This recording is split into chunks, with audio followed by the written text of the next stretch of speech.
हमने एक वर्ड लिखा हुआ है बजट। क्या लिखे हैं? बजट। ठीक, देखो बजट जो होता है सामान्य सी भाषा में समझो कि ये हिसाब किताब होता है। क्या होता है? ये हिसाब किताब होता है। जैसे मान लो कि अंजलि यहाँ रहती है, इसके पापा 5,000 रुपया देते होंगे हर महीना, मान लो, तो उसमें ये लड़की क्या करती होगी?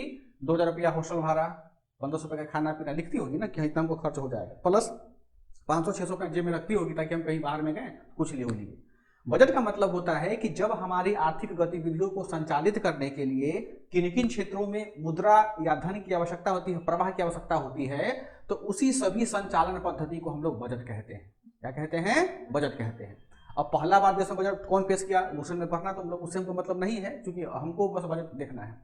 बजट क्यों पढ़ना आवश्यक होता है? एक सिविल सेवा की जो अभ्यर्थी होते हैं उनके लिए बजट पढ़ना आवश्यक क्यों होता है, ये जानना जरूरी है। देखो, भारत हो या फिर हमारा राज्य हो या हमारा यूटी हो, केंद्र शासित प्रदेश हो, सभी एक संप्रभु क्षेत्र है। क्या है? सभी संप्रभु क्षेत्र हैं। तो उनके यहाँ रहने वाले लोगों का जो विधि व्यवस्था होता है, कानून का शासन होता है, प्रशासन होता है, कार्यपालिका होती है, न्यायपालिका होती है, विधायिका होता है, सरकारी एम्प्लॉय होते हैं, ठेकेदारी वाले एम्प्लॉय होते हैं, तो सबको सरकार पैसा कहाँ से देती है? कभी सोची हो कि हर महीने जब तुम्हारा नौकरी होता है तो हर महीने तुमको सरकार पैसा देता है, हर महीने मंथली पेमेंट करता है। सरकार पेमेंट लाता कहाँ से, क्यों लाता है, क्यों तुमको देता है? ये सब उसका हिस्सा होता है। टैक्सेशन के माध्यम से करता है, बेसिकली कर लगाता है वो, है ना, किसी बैंक से लोन लेता है या केंद्र सरकार से क्या हाथ फैलाता है। तो बजट जो होता है एक साल का लेखा जोखा होता है। क्या होता है? एक साल का लेखा जोखा होता है। जैसे ये जो बजट हम लोग पढ़ रहे हैं, ये बजट हम लोग पढ़ रहे हैं केंद्र सरकार का। किसका पढ़ रहे हैं? केंद्र सरकार का। केंद्र का मतलब भारत, केंद्र का मतलब क्या पढ़ेंगे आचार्य?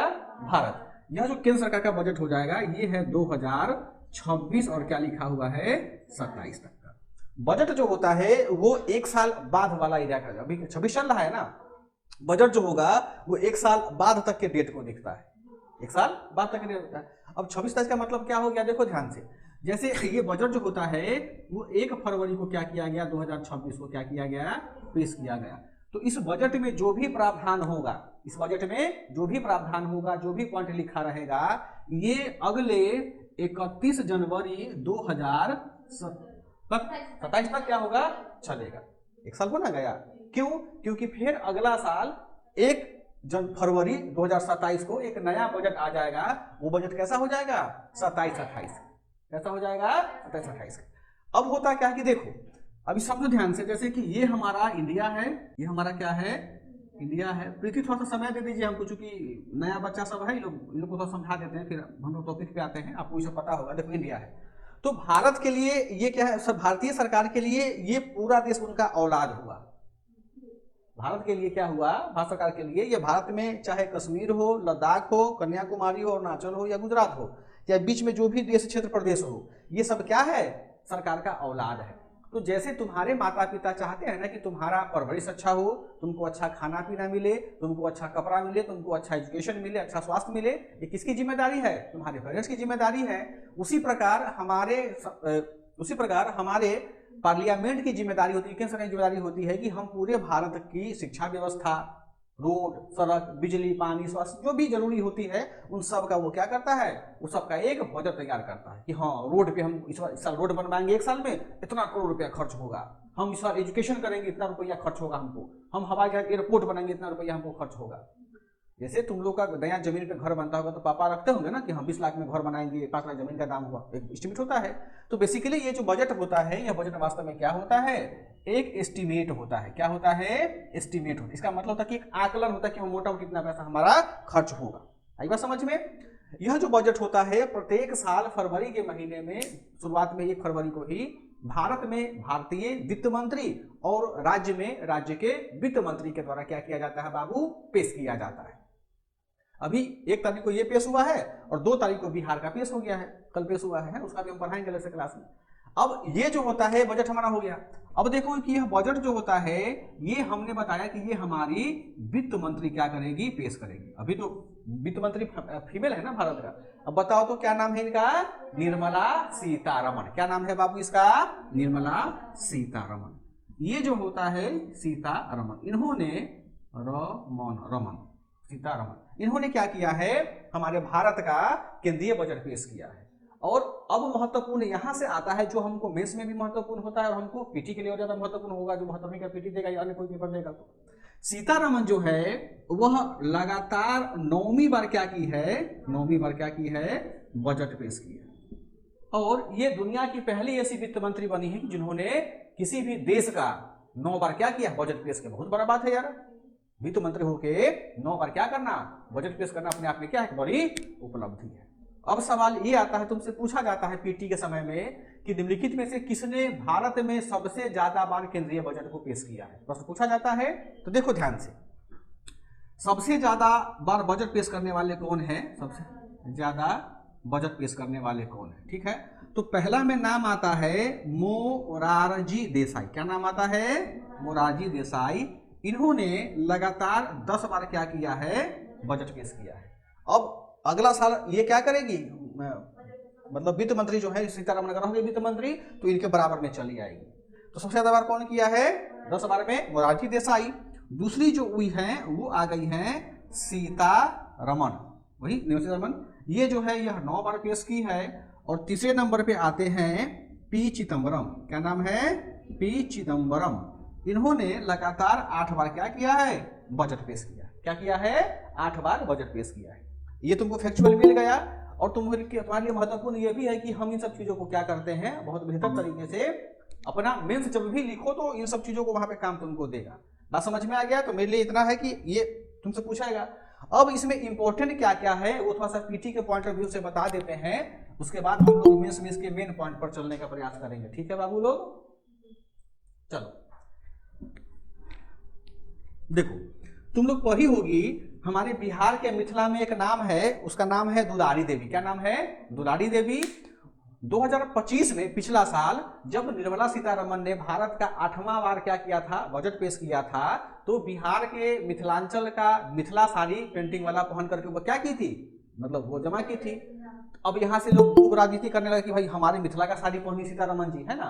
अब ये होता क्या है, देखो ध्यान से, ये होता क्या समझिएगा ध्यान से। अगर देश की वित्त मंत्री, समझो बात को बाबू ध्यान से, देश का वित्त मंत्री इंडिया का है, वो क्या पेश की, बजट पेश की, तो उसका क्या खाई क्या पी कैसे, देखा कल पढ़ी होगी, देखी होगी कि राष्ट्रपति महोदय उसको चम्मच से दही खिला करके भेजे है, वो एक हम शगुन जाता है ना, ये सब मैसेज आता है। तो जब 2025 के बजट में 2025 में जब ये मिथिलांचल का मिथिला पेंटिंग का साड़ी पहन करके जब बजट पेश की थी, तो पूरी दुनिया में लोग जाना मिथिला पेंटिंग को, क्या किया, जाना। जहां लोग नहीं भी जान रहे थे वहां भी जाना।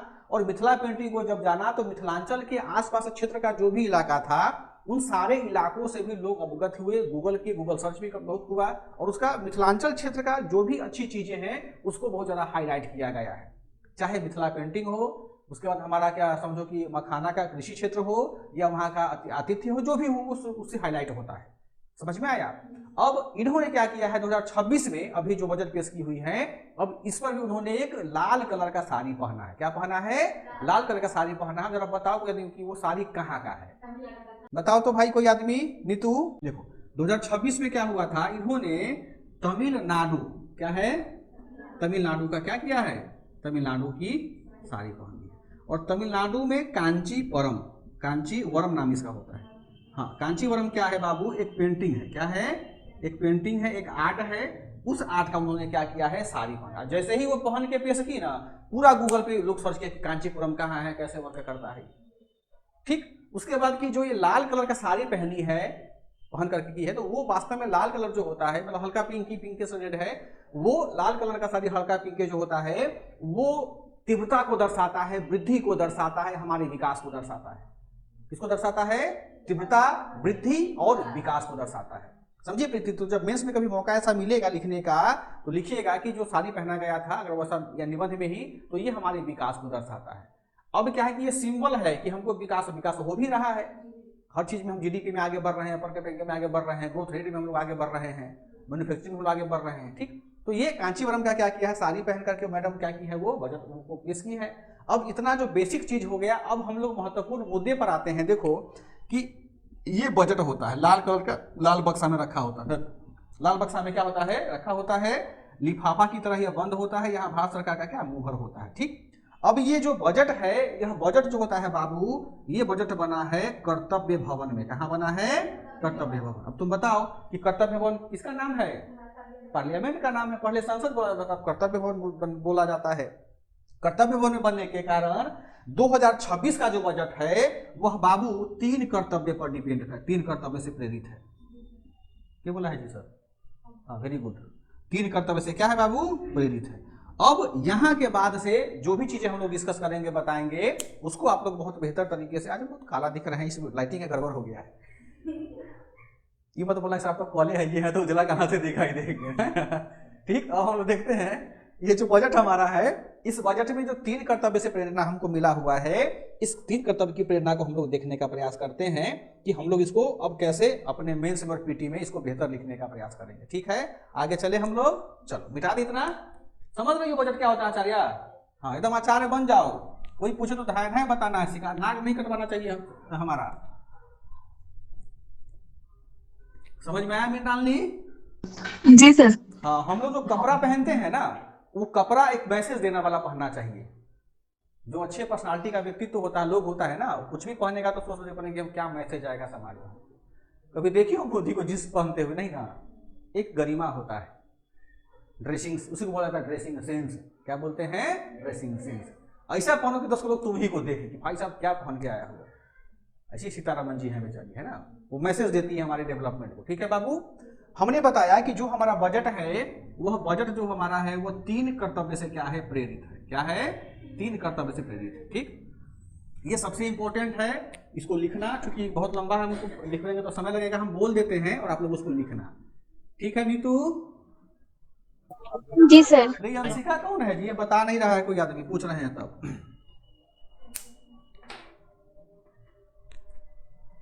बोले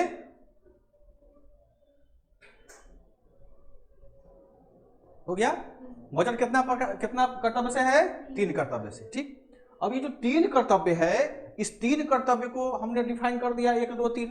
अब इस पूरा जितना भी बजट तुम पढ़ोगी, 50 पेज का हो, 60 पेज का हो, वो सभी का निचोड़ इसी 3 लाइन में लिखा गया हुआ, 3 कर्तव्य में लिखा गया हुआ। तो भाई विकास के लिए क्या चाहिए? पैसा। क्या चाहिए? पैसा। तो आप जो इस 3 कर्तव्य की चर्चा किए हैं, तो कुछ पैसा रखे होंगे ना जी। हम अपना बेटी का ब्याह करेंगे तो हम 20 लाख खर्च करेंगे, हर बाप बोलता है। उसी प्रकार जब हम बजट पेश करें तो कुछ पैसा तो होगा ना, कुछ पैसा को हम खर्च करेंगे। अब हमको बताओ कि जो इस बार का बजट है, उस बजट का आकार कितना है, मतलब कितना लाख करोड़ रुपया का बजट पेश किया गया? 10,000 करोड़।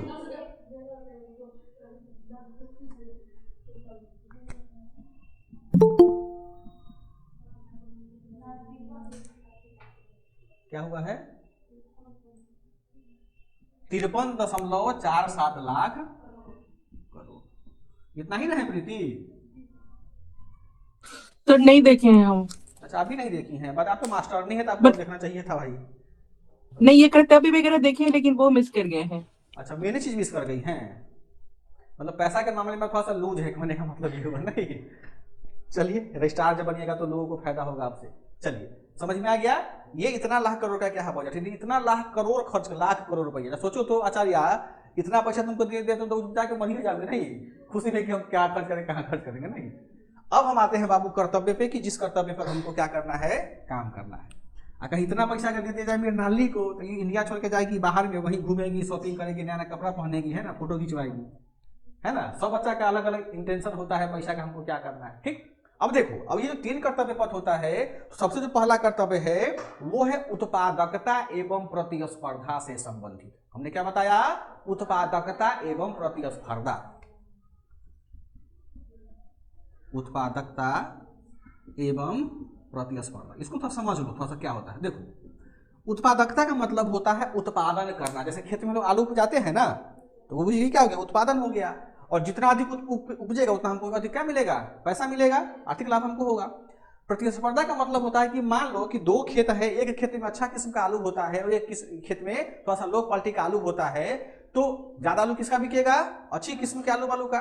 तो जो लो क्वालिटी वाला आलू होगा किसान होगा, वो भी क्या करेगा? अच्छा बीज लाएगा, अच्छा व्यवस्था करेगा, यानी कंपटीशन करेगा, हम अधिक पैसा कमाएंगे, हम अधिक पैसा कमाएंगे। तो उत्पादकता का, प्रतिस्पर्धा का मतलब होता है कि किसी भी क्षेत्र में, शिक्षा हो, विकास हो, रोजगार हो, या किसी प्रकार का उत्पादन हो, हम उसको प्रतिस्पर्धी बनाएंगे। यानी हमारा जो उत्पादन होगा वो अमेरिका, चाइना, स्विट्जरलैंड, जो अपने अच्छे देश है उसके उत्पाद के क्या होगा? बराबर होगा, और उससे बेहतर बनाएंगे, उसी पैसे में हम बनाएंगे। जैसे देखी थी ना, एक समय था कि यूपीएससी कोचिंग का फी था 2 लाख 2.5 लाख रुपया, हम दे के पढ़े हुए हैं वहां पे। आज नहीं बल्कि 5-7 साल पहले उतना पैसा था 2 सवा 2 लाख रुपया यूपीएससी का। अब ऑनलाइन आ गया, कितना फी सीधे डाउन हो गया था। पढ़ाई भी चोरी करवा के पढ़ाता है। अब एक कोचिंग फी कम किया तो दूसरा कोचिंग क्या करता है, फी कम करता है। किस लिए? कंपटीशन करता है कोचिंग कोचिंग पे, मेरे पास बच्चा अधिक है। उसी प्रकार ये प्रतिस्पर्धा इसलिए किया जाता है सभी क्षेत्रों में, ताकि जो इंटरनेशनल मार्केट के जो कस्टमर हैं वो हमारे पास अधिक आए। हो भी रहा है ना। एक समय था आचार्य कि जब हम अपना रॉकेट छोड़ने के लिए विदेशों की एयर स्पेस एजेंसी को से हम क्या भाड़ा पे रॉकेट लेते थे, छोड़ते थे। आज देखिए हो ना, इसरो इतना अच्छा रॉकेट बना लिया कि विदेशों का उपग्रह हम छोड़ रहे हैं, बदले पैसा मिलता है ना। इसी को बोला जाता है प्रतिस्पर्धा। क्या बोलता है? प्रतिस्पर्धा। तो जो इस बजट में सबसे पहला जो कर्तव्य आया हुआ है वो संबंधित है हमारा किससे? उत्पादकता एवं प्रतिस्पर्धा से। समझिए कि क्या टर्म है, इसमें लिख लो, कुछ लाइन लिखवा देते हैं। पहला कर्तव्य, तो तेजी में लिखो। पहला कर्तव्य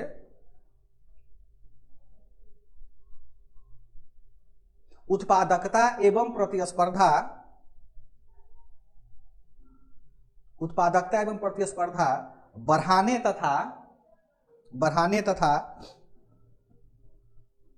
तथा वैश्विक उथल पुथल के परिदृश्य में लचीलापन लाकर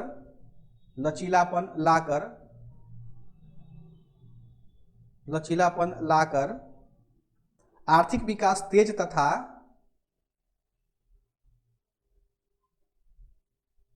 ठीक है, तो हम भेज देंगे। लचीलापन लाकर आर्थिक विकास तेज तथा विकास की गति को निरंतर बढ़ाना और बरकरार रखना है। निरंतर बढ़ाना और बरकरार रखना है। एक यहां वर्ड लिखा है आचार्य, लास्ट में क्या लिखा है बउआ? बढ़ाना और बरकरार रखना है। इसका मतलब क्या है नंदनी? कि हम ना अपने केवल विकास की गति को बढ़ाएंगे, बल्कि एकदम उसको मेंटेन रखेंगे। क्या रखेंगे? मेंटेन रखेंगे। उसी को बोला जाता है। कितना अच्छा बात है, बताओ। पहला हो गया, कोई इसमें दिक्कत किसी चीज में? चलो दूसरा जो होता है भारत का समृद्धि पथ। भारत का क्या है? समृद्धि पथ। ठीक है, देखो समृद्धि जो होता है ये बाबू विकास वृद्धि से भी बहुत बड़ा वर्ड होता है। विकास और वृद्धि से भी क्या बहुत बड़ा वर्ड होता है। समृद्धि का मतलब होता है कि हर क्षेत्र में, क्या होता है बाबू? हर क्षेत्र में। और वृद्धि का मतलब होता है किसी एक क्षेत्र में। ठीक है, तो यदि हम समृद्धि की बात करते हैं, जैसे मान लो जैसे कि कोई मास्टर साहब हैं, वो खाली इतिहास से पढ़ाते हैं या खाली भूगोल पढ़ाते हैं। ठीक है, तो वो अपना ज्ञान कहाँ अर्जित करेंगे? उसी में करेंगे। एगो मास्टर है खिचड़ी, हर विषय पढ़ाता है, हमारा जैसा हर विषय पढ़ाता है, तो या तो बढ़िया पढ़ाएगा बेकार पढ़ाएगा, लेकिन प्रयास तो कर रहा है ना हर विषय पढ़ाने का, तो वो समृद्धि में काउंट हो जाएगा। किसमें काउंट होगा? समृद्धि में। इसका मतलब हुआ जब हमारे देश का विकास चहुमुखी हो, रक्षा में भी हो, प्रशासन शास्त्र में भी हो, रोजगार सृजन में भी हो, बेरोजगारी को मिटाने में भी हो, स्वास्थ्य में भी हो, हर क्षेत्र में क्या हो? डेवलपमेंट हो। हर क्षेत्र का एकदम एक पैमाना पे विकास हो, गरीब अमीर, ऊंच नीच, अमीर सवर्ण, नीचे जाति, सबका कल्याण हो, वही वर्ड कहलाता है क्या? समृद्धि। तो ये जो बजट का दूसरा हमारा क्या है? पथ है बाबू, कर्तव्य है ना, वो क्या है? भारत का समृद्धि पथ पे तय करना। यही पथ जो होता है हमारे विकास की दिशा को तय करता है। अब ये पूछना चाहिए कि सर विकास का घर कहाँ है और दिशा का घर कहाँ है? नहीं पूछोगी? ठीक है, तो हंसी मजाक जरूरी होता है, तो बच्चा पागल हो जाएगा पढ़ते पढ़ते, है ना। अब इसमें लिखवा है कुछ, लिख लो। चलो लिख लो। दूसरा कर्तव्य भारत की समृद्धि के पथ में, दूसरा कर्तव्य भारत की समृद्धि के पथ में सशक्त साझेदार बनाने के लिए लोगों की आकांक्षाएं पूरी करना एवं क्षमता बढ़ाना है। कोमल समझ में आ रहा है?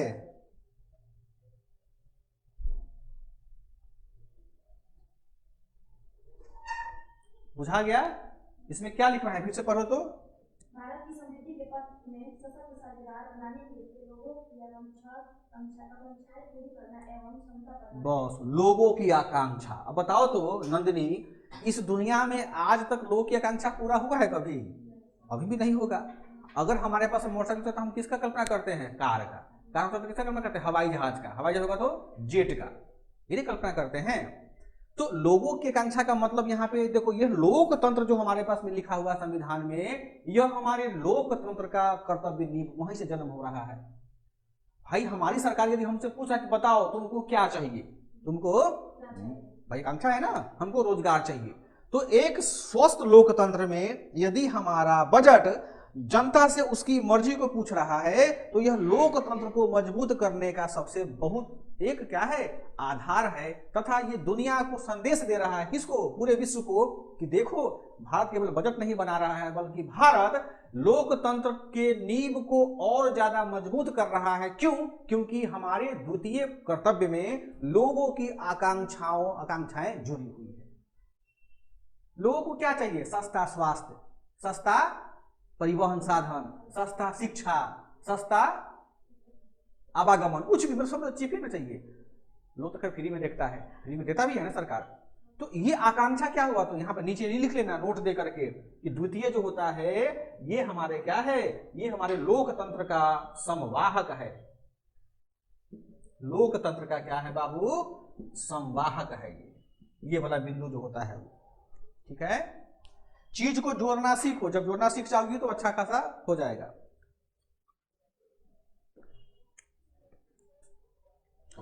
अंशिका नहीं ना बताई कि कौन लड़की जुड़ी है जी, देखो नहीं बोलेगी। समझ में आ रहा है नीतू? चलो आगे बढ़े, दूसरा हो गया हमारा। अब हम तीसरे पॉइंट पर आते हैं, तीसरे कर्तव्य पर आते हैं। हम तो धीरे धीरे पढ़ा रहे, चूंकि ये बजट एक बार समझ लोगी तो तुम जीवन में जब भी बजट पेश होगा, हमारे साथ तुम लोग रहो ना रहो, तो जब भी पेपर पढ़ो तो दिमाग बहुत ज्यादा खुलता रहेगा, तब ना अपने आने वाले लोगों को बताओगे कैसे बजट पढ़ा जाता है। बुझाया? तीसरा जो होता है, अब बताओ कि दुनिया का, भारत में जब से मोदी सरकार आया था, बिना किसी योजना में उसके नाम का कुछ होता है? नहीं ना होता है। अब मोदी साहब कर्तव्य में घुसा दिए खुद को। अब ये जो इसमें क्या कहता है, तीसरा कर्तव्य जो होता है, सबका साथ सबका विकास। बहुत तेज आदमी है। ये जो हमारा कॉन्सेप्ट है क्या है, दिख रहा है होगा यहाँ पे, सबका साथ, हाँ, सबका विकास। क्योंकि हमने बजट को पिछले 2 दिनों से काफी अच्छे से पढ़ा है, तो अगर हमारे अकॉर्डिंग भाई सब लोग देता है बोलता है तो हम भी बोल देते हैं, हक है। इस बार जो बजट पेश हुआ है, उस बजट में आपके लिए नया कुछ भी नहीं है। ना तो कहीं रोजगार की बातें कही गई हैं, ना तो कहीं अच्छे स्वास्थ्य की बातें कही गई हैं, ना तो कहीं तीव्र विकासात्मक बातें कही गई हैं। जो चीजें पहले से चली आ रही हैं उसी में पुनरुद्धार करने का क्या किया गया हुआ है, चर्चा किया गया हुआ है। अब ये समझ लो, बजट जब भी आता है तो ठेकेदारों का खूब पैसा बनता है। हमारा तुम्हारा कुछ नहीं, हम लोग को क्या है, पढ़ना है, पढ़ाना है, नौकरी के लिए मरना है। ये सब बजट किसके लिए बेनिफिशियल होता है? ठेकेदार सबके लिए, खूब कमाता है ठेकेदार सब। समझ में आया? तो सबका साथ सबका विकास होता है। तो तीसरा कर्तव्य जो बजट का होता है, ये कहता है देखो, हम भारत के विकास में, भारत में रहने वाले, निवास करने वाले उन सभी भारतीय नागरिकों को शामिल करेंगे जो विकास की अंतिम धुरी पर खड़े हैं, जो विकास की अंतिम धुरी पर खड़े हैं। इसका सबसे अच्छा एग्जांपल है चुनाव। चुनाव जब होता है, देखिए वो ना, कि चुनाव जब होता है तो अगर एक व्यक्ति भी पहाड़ पर है ना, तो चुनाव आयोग का जो आदमी होता है वो पहाड़ पर जाता है वोट उसको दिलवाने के लिए। नदी को पार करके ईवीएम लेकर के जाया जाता है। अधिकारी पैदल रेगिस्तान में जाते हैं, राजस्थान की अंतिम छोर जैसलमेर के पास में वोटिंग करवा करके आते हैं। जरा बताओ कि चुनाव के लिए तुमको सब दिखता है, योजना के लिए तुमको दिखते नहीं करता है, तो भाई मतलब बेईमानी हो गई ना। तो इसी में कहा गया है कि तुम भले ही अरुणाचल के जंगल में रहो, गुजरात के दलदल में रहो, लद्दाख के बर्फ में दबे हुए रहो, या तुम तमिलनाडु के पहाड़ पर रहो, हमारा विकास, देश का विकास तुम तक पहुंचेगा। ये बात है कि जब पत्रकार पूछता है चाचा विकास आया है आपके गांव में, हम यहाँ नए थे, है ना। तो विकास होता है, वो विकास हर क्षेत्र तक तुमको मिलेगा। समझ में आया बउआ? अब लिख लो यहाँ पे 2-3 एक लाइन। सरकार की सबका साथ सबका विकास के दृष्टिकोण के अनुकूल, सरकार के सबका साथ सबका विकास के दृष्टिकोण के अनुकूल यह सुनिश्चित करना कि प्रत्येक परिवार कौमा समुदाय कौमा क्षेत्र के पास संसाधनों की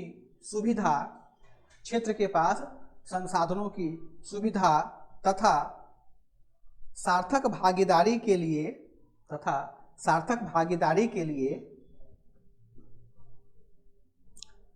अवसरों तक पहुंच सुनिश्चित करना।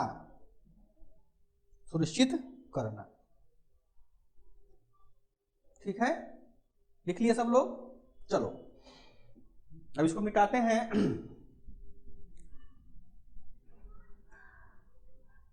देखो अब जरा इसको पढ़ो, इसमें कुछ हमको पॉइंट तुमको समझाना है ताकि तुम पढ़ो तो उसको फिर से सबका विकास वाले में। सरकार की सबका साथ सबका विकास के अनुकूल सुनिश्चित करना कि प्रत्येक परिवार। रुक जाओ, सुनिश्चित करना। ठीक है, चलो क्या आप बताओ? प्रत्येक परिवार हाँ समुदाय हाँ, क्षेत्र के पास रुक जाओ। प्रत्येक परिवार हाँ समुदाय, क्षेत्र के पास संसाधनों रुक जाओ, क्षेत्र के पास संसाधनों। ठीक है, उसके बाद की सुविधा हाँ ठीक है, संसाधन और तथा सार्थक भागीदारी ठीक है, और के अवसर तक पहुंच सुनिश्चित करना। देखो बाबू यहाँ पे इस तीसरे कर्तव्य में सबका साथ सबका विकास में मैंने मान ली यही 3 पॉइंट है, जो इसी 3 पॉइंट को आपको नोट करना और समझना है। देखती हो पेपर में लिखा हो, किसी का नजरे वहां नहीं जाता है, बस पढ़ लिया होगा, समझना जरूरी है ना। देखो प्रत्येक परिवार का मतलब होता है कि भारत में जितना भी गिनित परिवार है, जनगणना 2011 के अनुसार जितना भी गिनित परिवार है, उन सारे परिवारों को इसमें क्या किया गया, इस बजट में जो भी प्रावधान है सब उसको मिलेगा, उपस्थित दिया जाएगा। यानी प्रत्येक का मतलब होता है कि एक एक परिवार तक, प्रत्येक मतलब एक होता है ना, प्रत्येक एक एक परिवार तक। सरकार चाहता तो लिख देता परिवार, प्रत्येक नहीं लिखता, क्या फर्क पड़ता है? प्रत्येक का मतलब समझो ध्यान से क्या होता है। जैसे हमारे पिताजी और हमारी माताजी है ना, और हम उनके संतान हो गए तो हम उनके क्या, एक अलग उनका परिवार हो गया। हमारी पत्नी और हमारे बच्चे एक अलग परिवार हो गया। हमारे भाई की पत्नी और भाई का बच्चा अलग परिवार हो गया। तुम लड़की हो, तुम्हारा विवाह होगा, पति होगा, बच्चे को एक अलग परिवार हो गया। इसका मतलब हुआ कि परिवार के प्रत्येक व्यक्ति तक, प्रत्येक समूह परिवार के प्रत्येक व्यक्ति तक इस योजना का क्या होगा, पहुंच होगा। समुदाय में आ जाओ, हमारे यहाँ समुदाय कै गो है, हिंदू है, मुस्लिम है, बौद्ध है, सिख है, ईसाई है। लेकिन कुछ ऐसे भी तो समुदाय है ना जो कि जातीय को नहीं मानता है, धर्म को नहीं मानता है। कुछ ऐसे भी तो समुदाय हैं कि जो डेली नया नया समुदाय बनता है। जैसे खेत में नट हो गया, नहीं घूमते रहता है लीची के पेड़ में, चाहे झुके बनाकर रहता है लोग सब बेचारा, वो तो समुदाय है ना। यानी एक भी व्यक्ति को नहीं छोड़ा। और समुदाय में 3 कम्युनिटी आता है, मेल आता है, फीमेल आता है और ट्रांसजेंडर आता है। सबको इसमें समाहित कर लिया गया हुआ है। बुझाया होगा। क्षेत्र का मतलब होता है, इस क्षेत्र का मतलब होता है स्टेट। क्या हो गया, स्टेट, या इसका मतलब होता है यूटीज।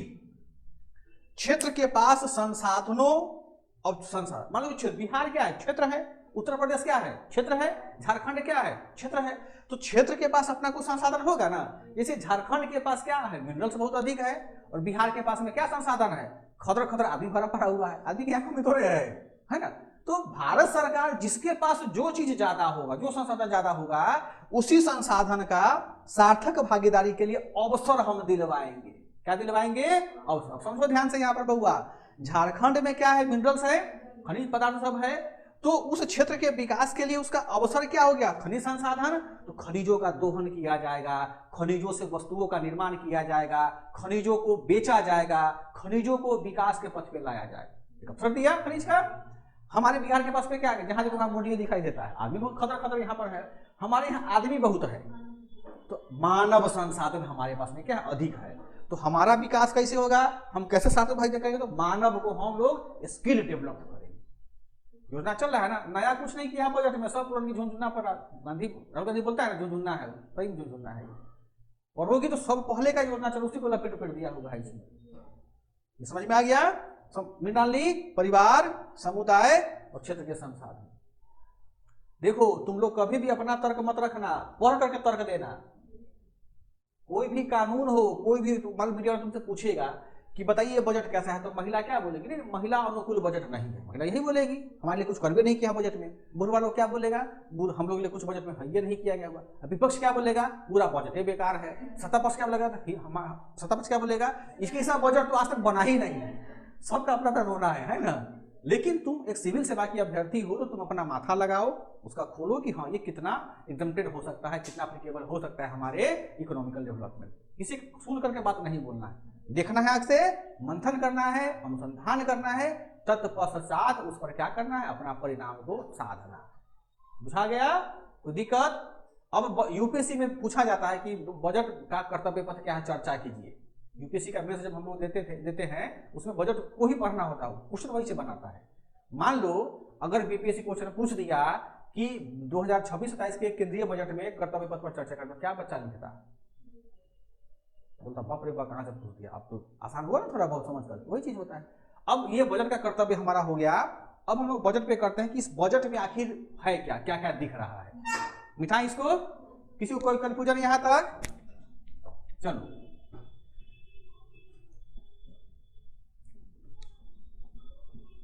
देखो, पढ़ाई इसलिए जरूरी है ना कि कल को जब तुम लोग बीपीएससी में वित्तीय अधिकारी बनोगे ना, जब राजस्व सेवा में जाओगे तुम लोग, फाइनेंस सेवा में, तब जो नेता लोग, नेता थोड़े बजट बनाता है, बजट तुम लोग जाके बनाओगी। तो इतना पढ़ी लिख रहोगी तब ना तुम अच्छा बजट बनाओगी। तो हमारा एक यह भी काम है कि हमसे जुड़े सारे लोगों को एक अच्छा ज्ञान दे, मार्गदर्शन दे, ताकि वो बेहतर जाके वहां काम करे। समझ में आया। अब देखो बुआ, अब जो बजट हम बात करते हैं, अब यहाँ पे देखते हैं बाबू मूल बिंदु। क्या देखते हैं, मूल बिंदु जो इंपॉर्टेंट है और जो एग्जाम के लिए हमको पढ़ना होता है। ठीक है,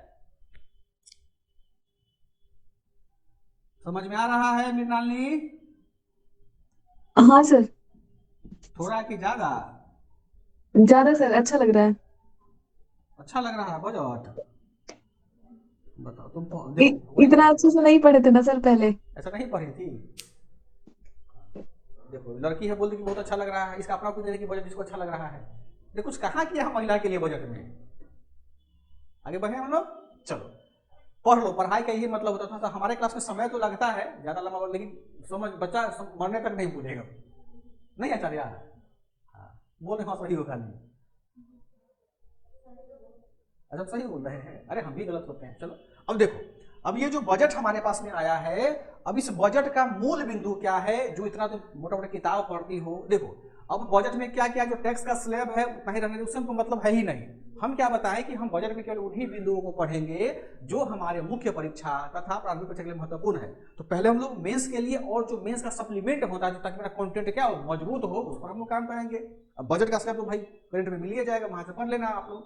हमारा काम है कि बजट को अच्छे तरीके से रिप्रेजेंट करना, बाकी पढ़ना आपको काम है, उसको डिटेल में पढ़िए क्या क्या है, किसको क्या हमको उससे मतलब बिल्कुल भी नहीं है। ठीक, अब देखो जब निर्मला सीतारमण साहब इसको तैयार करती उड़ती नहीं है, हालांकि देखो बहुत विद्वान महिला है वो, जवाहरलाल विश्वविद्यालय की वो प्रोडक्ट है सीतारमण, बहुत पढ़ी लिखी इकोनॉमिस्ट है वो, तो कहीं कोई दो मत नहीं है। परंतु अकेले वो ये सब नहीं करती है बजट का, उसका जो अधिकारी लोग सब मिलकर करता है। तो जब बजट सत्र चल रहा था, आप लोग नहीं सुनते, हम लोग सुन लेते हैं, उस बजट सत्र में यही कहा गया है कि जो भारत में वर्तमान में स्थिति उत्पन्न हो रहा है और जो विश्व में स्थिति उत्पन्न हो रहा है, तो हम दोनों स्थितियों का तुलनात्मक रूप से मंथन अध्ययन करने के पश्चात हम एक ऐसे बजट को तैयार करेंगे ताकि वह बजट वर्तमान वैश्विक अस्थिरता तथा भारतीय बदलावों के साथ सामंजस्य बैठा करके भारत तथा विश्व के विकास की प्रगति में अपना योगदान दे सके। क्या हमने कहा, हमारा भी विकास हो और हमारा पड़ोसी देशों का भी विकास हो, हमारे अंतर्राष्ट्रीय संबंध भी हमारे प्रगाढ़ हो। अब दीदी अकेले कैसे करेगी, दीदी को टेंशन, तो दीदी बुलाते हैं बड़का बड़का इकोनॉमिस्ट को, जो बहुत विद्वान लोग हैं, अरे आओ यार बताओ कैसे तैयार करना है। तो जितना बजट का पॉइंट सब होता है, जितना बजट का व्यवस्था सब होता है, वो यूपीएससी क्वालिफाइड और बड़े बड़े इकोनॉमिस्ट ही क्या करते हैं, बनाते हैं, तैयार करते हैं। और दीदी को खाली रिपोर्ट जाता है, दीदी खाली वहां हस्ताक्षर करते हैं, पढ़ के सुनाती। तुम लोग तो बेकारे पढ़ रही थी, तुम तो नेता का तैयारी करती है। इकट्ठे में नेता बनी आता विधायक विधायक नहीं।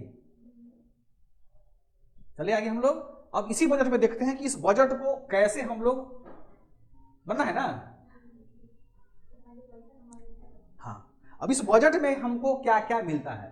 देखो हम बजट को गए, हम क्या किए, बजट को खोल, लिफाफा, इसको एज्यूम करो कि लिफाफा है, हम क्या कर रहे हैं, इसको खोल रहे हैं। अब इसमें से चिट्ठी अलग अलग रखा हुआ है एक पे, देख रहे हैं क्या निकाल। पहला जो हम निकाल रहे हैं वो हमको दिखाई क्या दिया, अरे यहाँ तो लिखा हुआ है निर्यात में वृद्धि।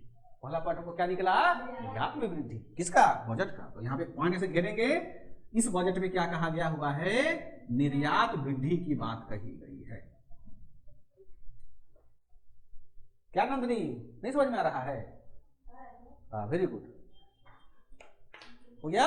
अब देखो आचार्य, लिफाफा खुला हुआ है, लिफाफा क्या है, खुला हुआ है। पहला बजट में पहला पन्ना में क्या निकला, निर्यात में वृद्धि। अब हम उसको पढ़ लिए, देख लिए कि क्या क्या पार्ट उसमें लिखा हुआ है, वहां पे हम चलेंगे, ठीक। फिर हम अगला क्या करते हैं, पन्ना निकालते हैं। तो अगला पन्ना जो निकलता है वो निकलता है, उसमें लिखा रहता है व्यापार सृजन एवं निवेश प्रोत्साहन। प्रीति समझ में आ रहा है कि लेंदी हो रहा है, बताइएगा अगर कुछ वैसा होगा तो। हो गया। और फिर एक नया लिफाफा निकालते हैं, ठीक। अब क्या करें, अब इसको ऐसे ही करते करते जैसे से होता है ना बउआ, तुम लोगों को अपना लिखते जाओ, क्योंकि उतना हम लिखेंगे नहीं।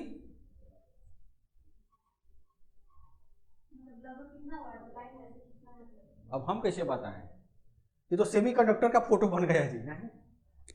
चलो ये हो गया। अब इसमें लिख लो जल्दी जल्दी, वैश्विक बाजारों के साथ एकीकरण, वैश्विक बाजारों के साथ एकीकरण। मृणाली माँ को भी बैठा लो साथ में, वो भी थोड़ा सा सीख लेंगे, जरूरी है उनको भी, है ना, वो जान लेंगे तो अच्छा है। मम्मी भी देख रही है सर। अच्छा मम्मी देख रही है, तो ठीक है, वो जरूरी है जानना।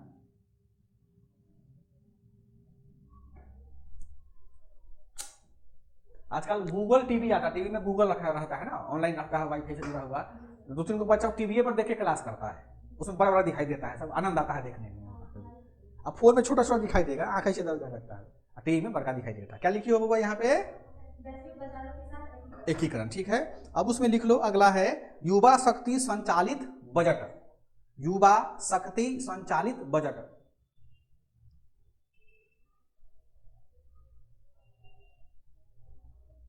अगला लिख लो शोषित कौमा वंचित, शोषित कौमा वंचित समुदायों के प्रति, शोषित कौमा वंचित समुदायों के प्रति सरकार का संकल्प। भवेश समझ में आ रहा है बाबू आपको, सरकार का संकल्प। अगला लंबी अवधि, हाँ लंबी अवधि तक स्थिर निवेश,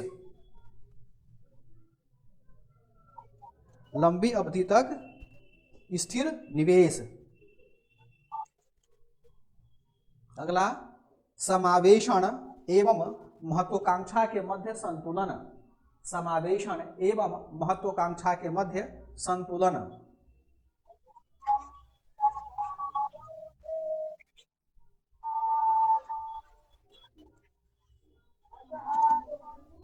समावेशन एवं महत्वाकांक्षा के मध्य संतुलन।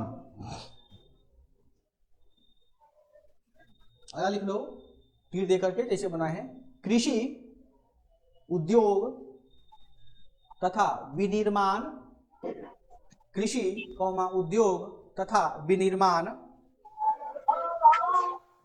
विनिर्माण क्षेत्र में आत्मनिर्भरता, क्षेत्र में आत्मनिर्भरता सुनिश्चित करना, सुनिश्चित करना। अगला तीर वाले में ही ग्रामीण को शहरी, ग्रामीण को अर्ध शहरी, ग्रामीण को अर्ध शहरी तथा अर्ध शहरी को शहरी क्षेत्र में चिन्हित कर विकास करना, चिन्हित कर विकास करना,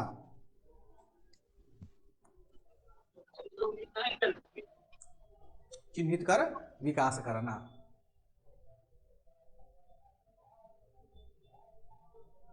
हो गया। चलो अब ये सब पॉइंट तुमको बजट में दिया हुआ नहीं है, बात समझ में आया। तो जब बजट को पढ़ते हैं तो हम उसमें से कुछ पॉइंट निकालते हैं ताकि हम उसको अच्छे से बच्चों को समझा पाएं, और पूरा बजट का मतलब मोटा मोटी सारी यही सब है ना। आपके लिए इंपॉर्टेंट होता है इकोनॉमिक सर्वे, जो हम लोग आगे पढ़ेंगे, जब आगे आएगा उसमें आएगा सरकार के द्वारा किया जाएगा तब। अब हम जो पॉइंट लिखवाए उस पॉइंट को हल्का फुल्का बता देते हैं, फिर हम लोग कुछ और महत्वपूर्ण बिंदु पर जाएंगे। लेट नहीं होगा, परेशानी की जरूरत नहीं। वही देख रही हो।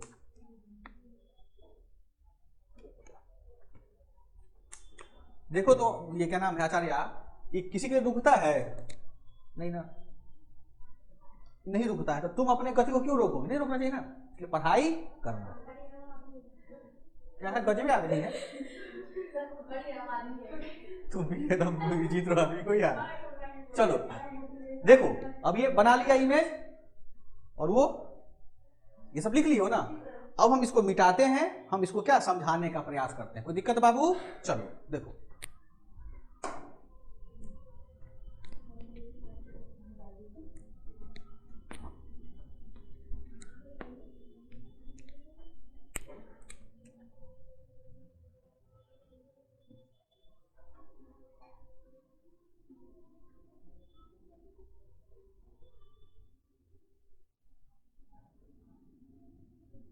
उल्टा बन गया क्या जी नक्शा भारत का?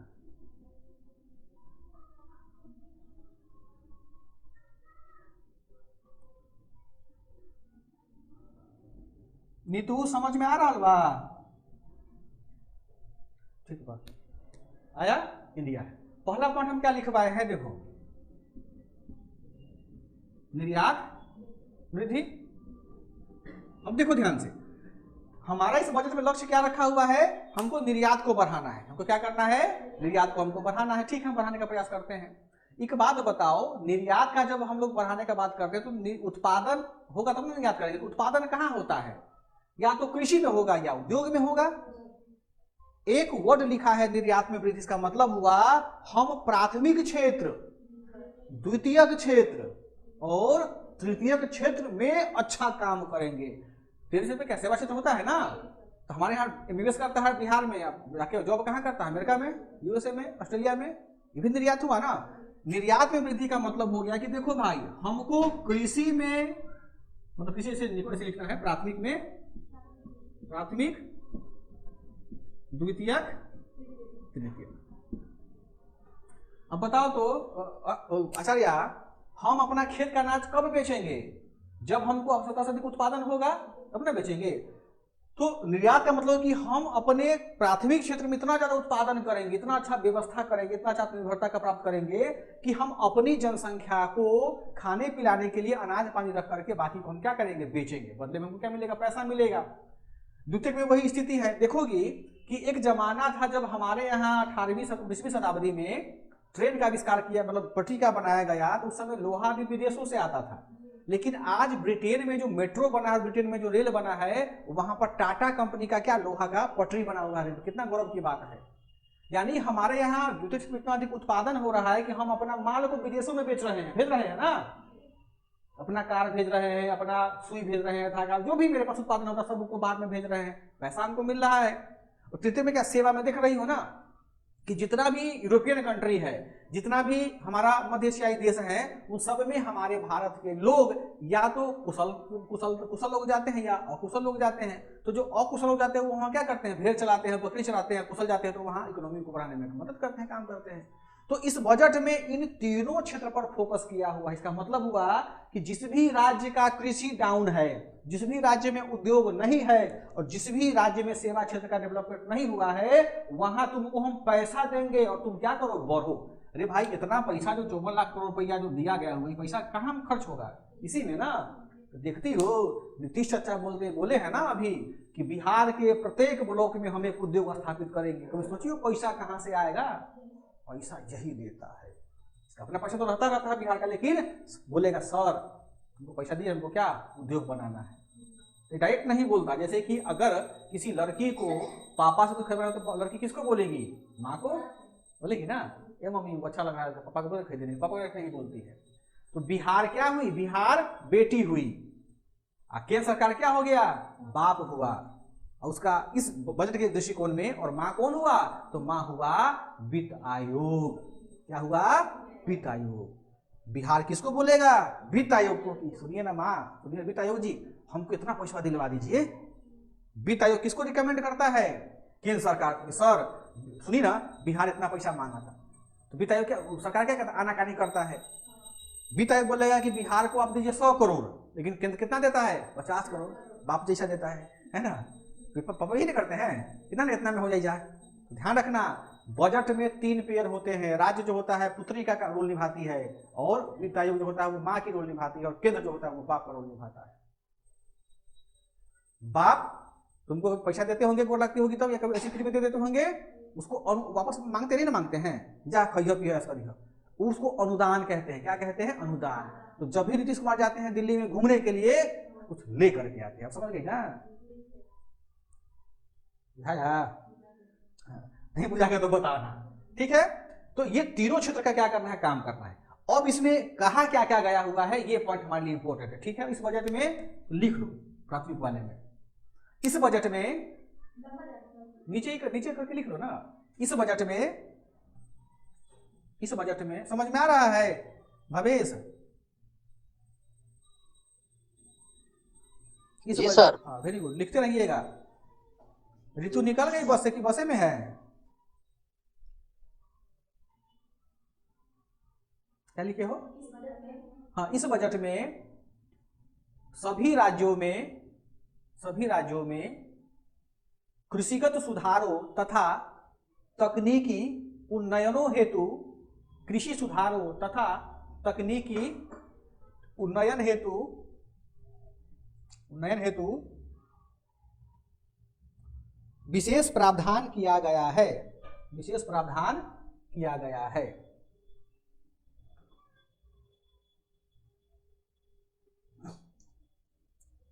जिसके अंतर्गत विश्व के कृषि उन्नत देशों के साथ भारत सरकार समझौता ज्ञापन करेगा।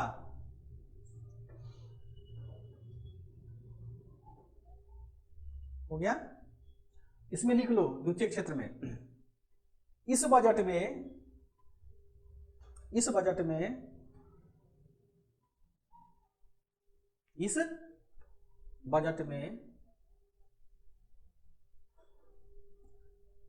प्रत्येक राज्य के प्रत्येक ब्लॉक में उद्योग स्थापित करने की बात कही गई है,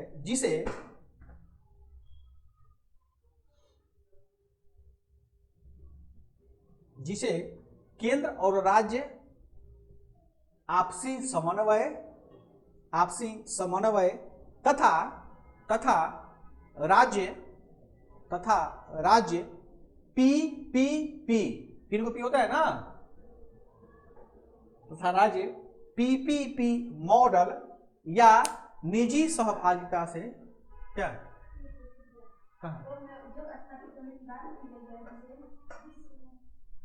जिसमें केंद्र और राज्य आपसी समन्वय एवं राज्य पीपीपी अथवा निजी सहयोग से नए उद्योग स्थापित करेगा।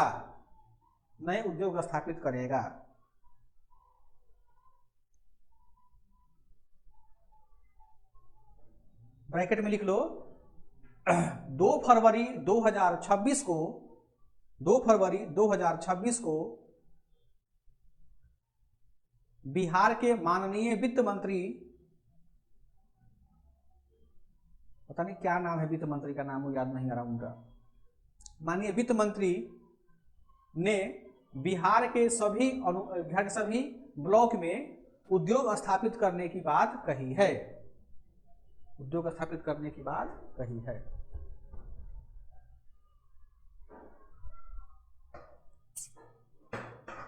हो गया?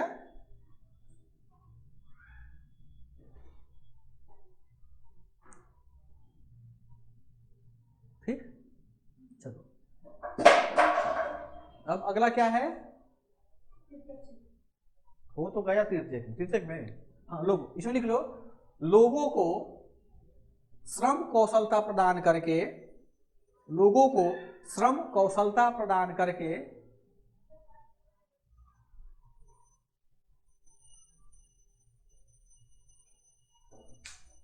श्रम कौशलता प्रदान करके अंतर्राष्ट्रीय, उसी में लिखना, अंतर्राष्ट्रीय स्तर पर निर्यात योग्य बनाना, निर्यात योग्य बनाना इस बजट में प्राथमिकता, इस बजट में प्राथमिकता है, इस बजट में प्राथमिकता है।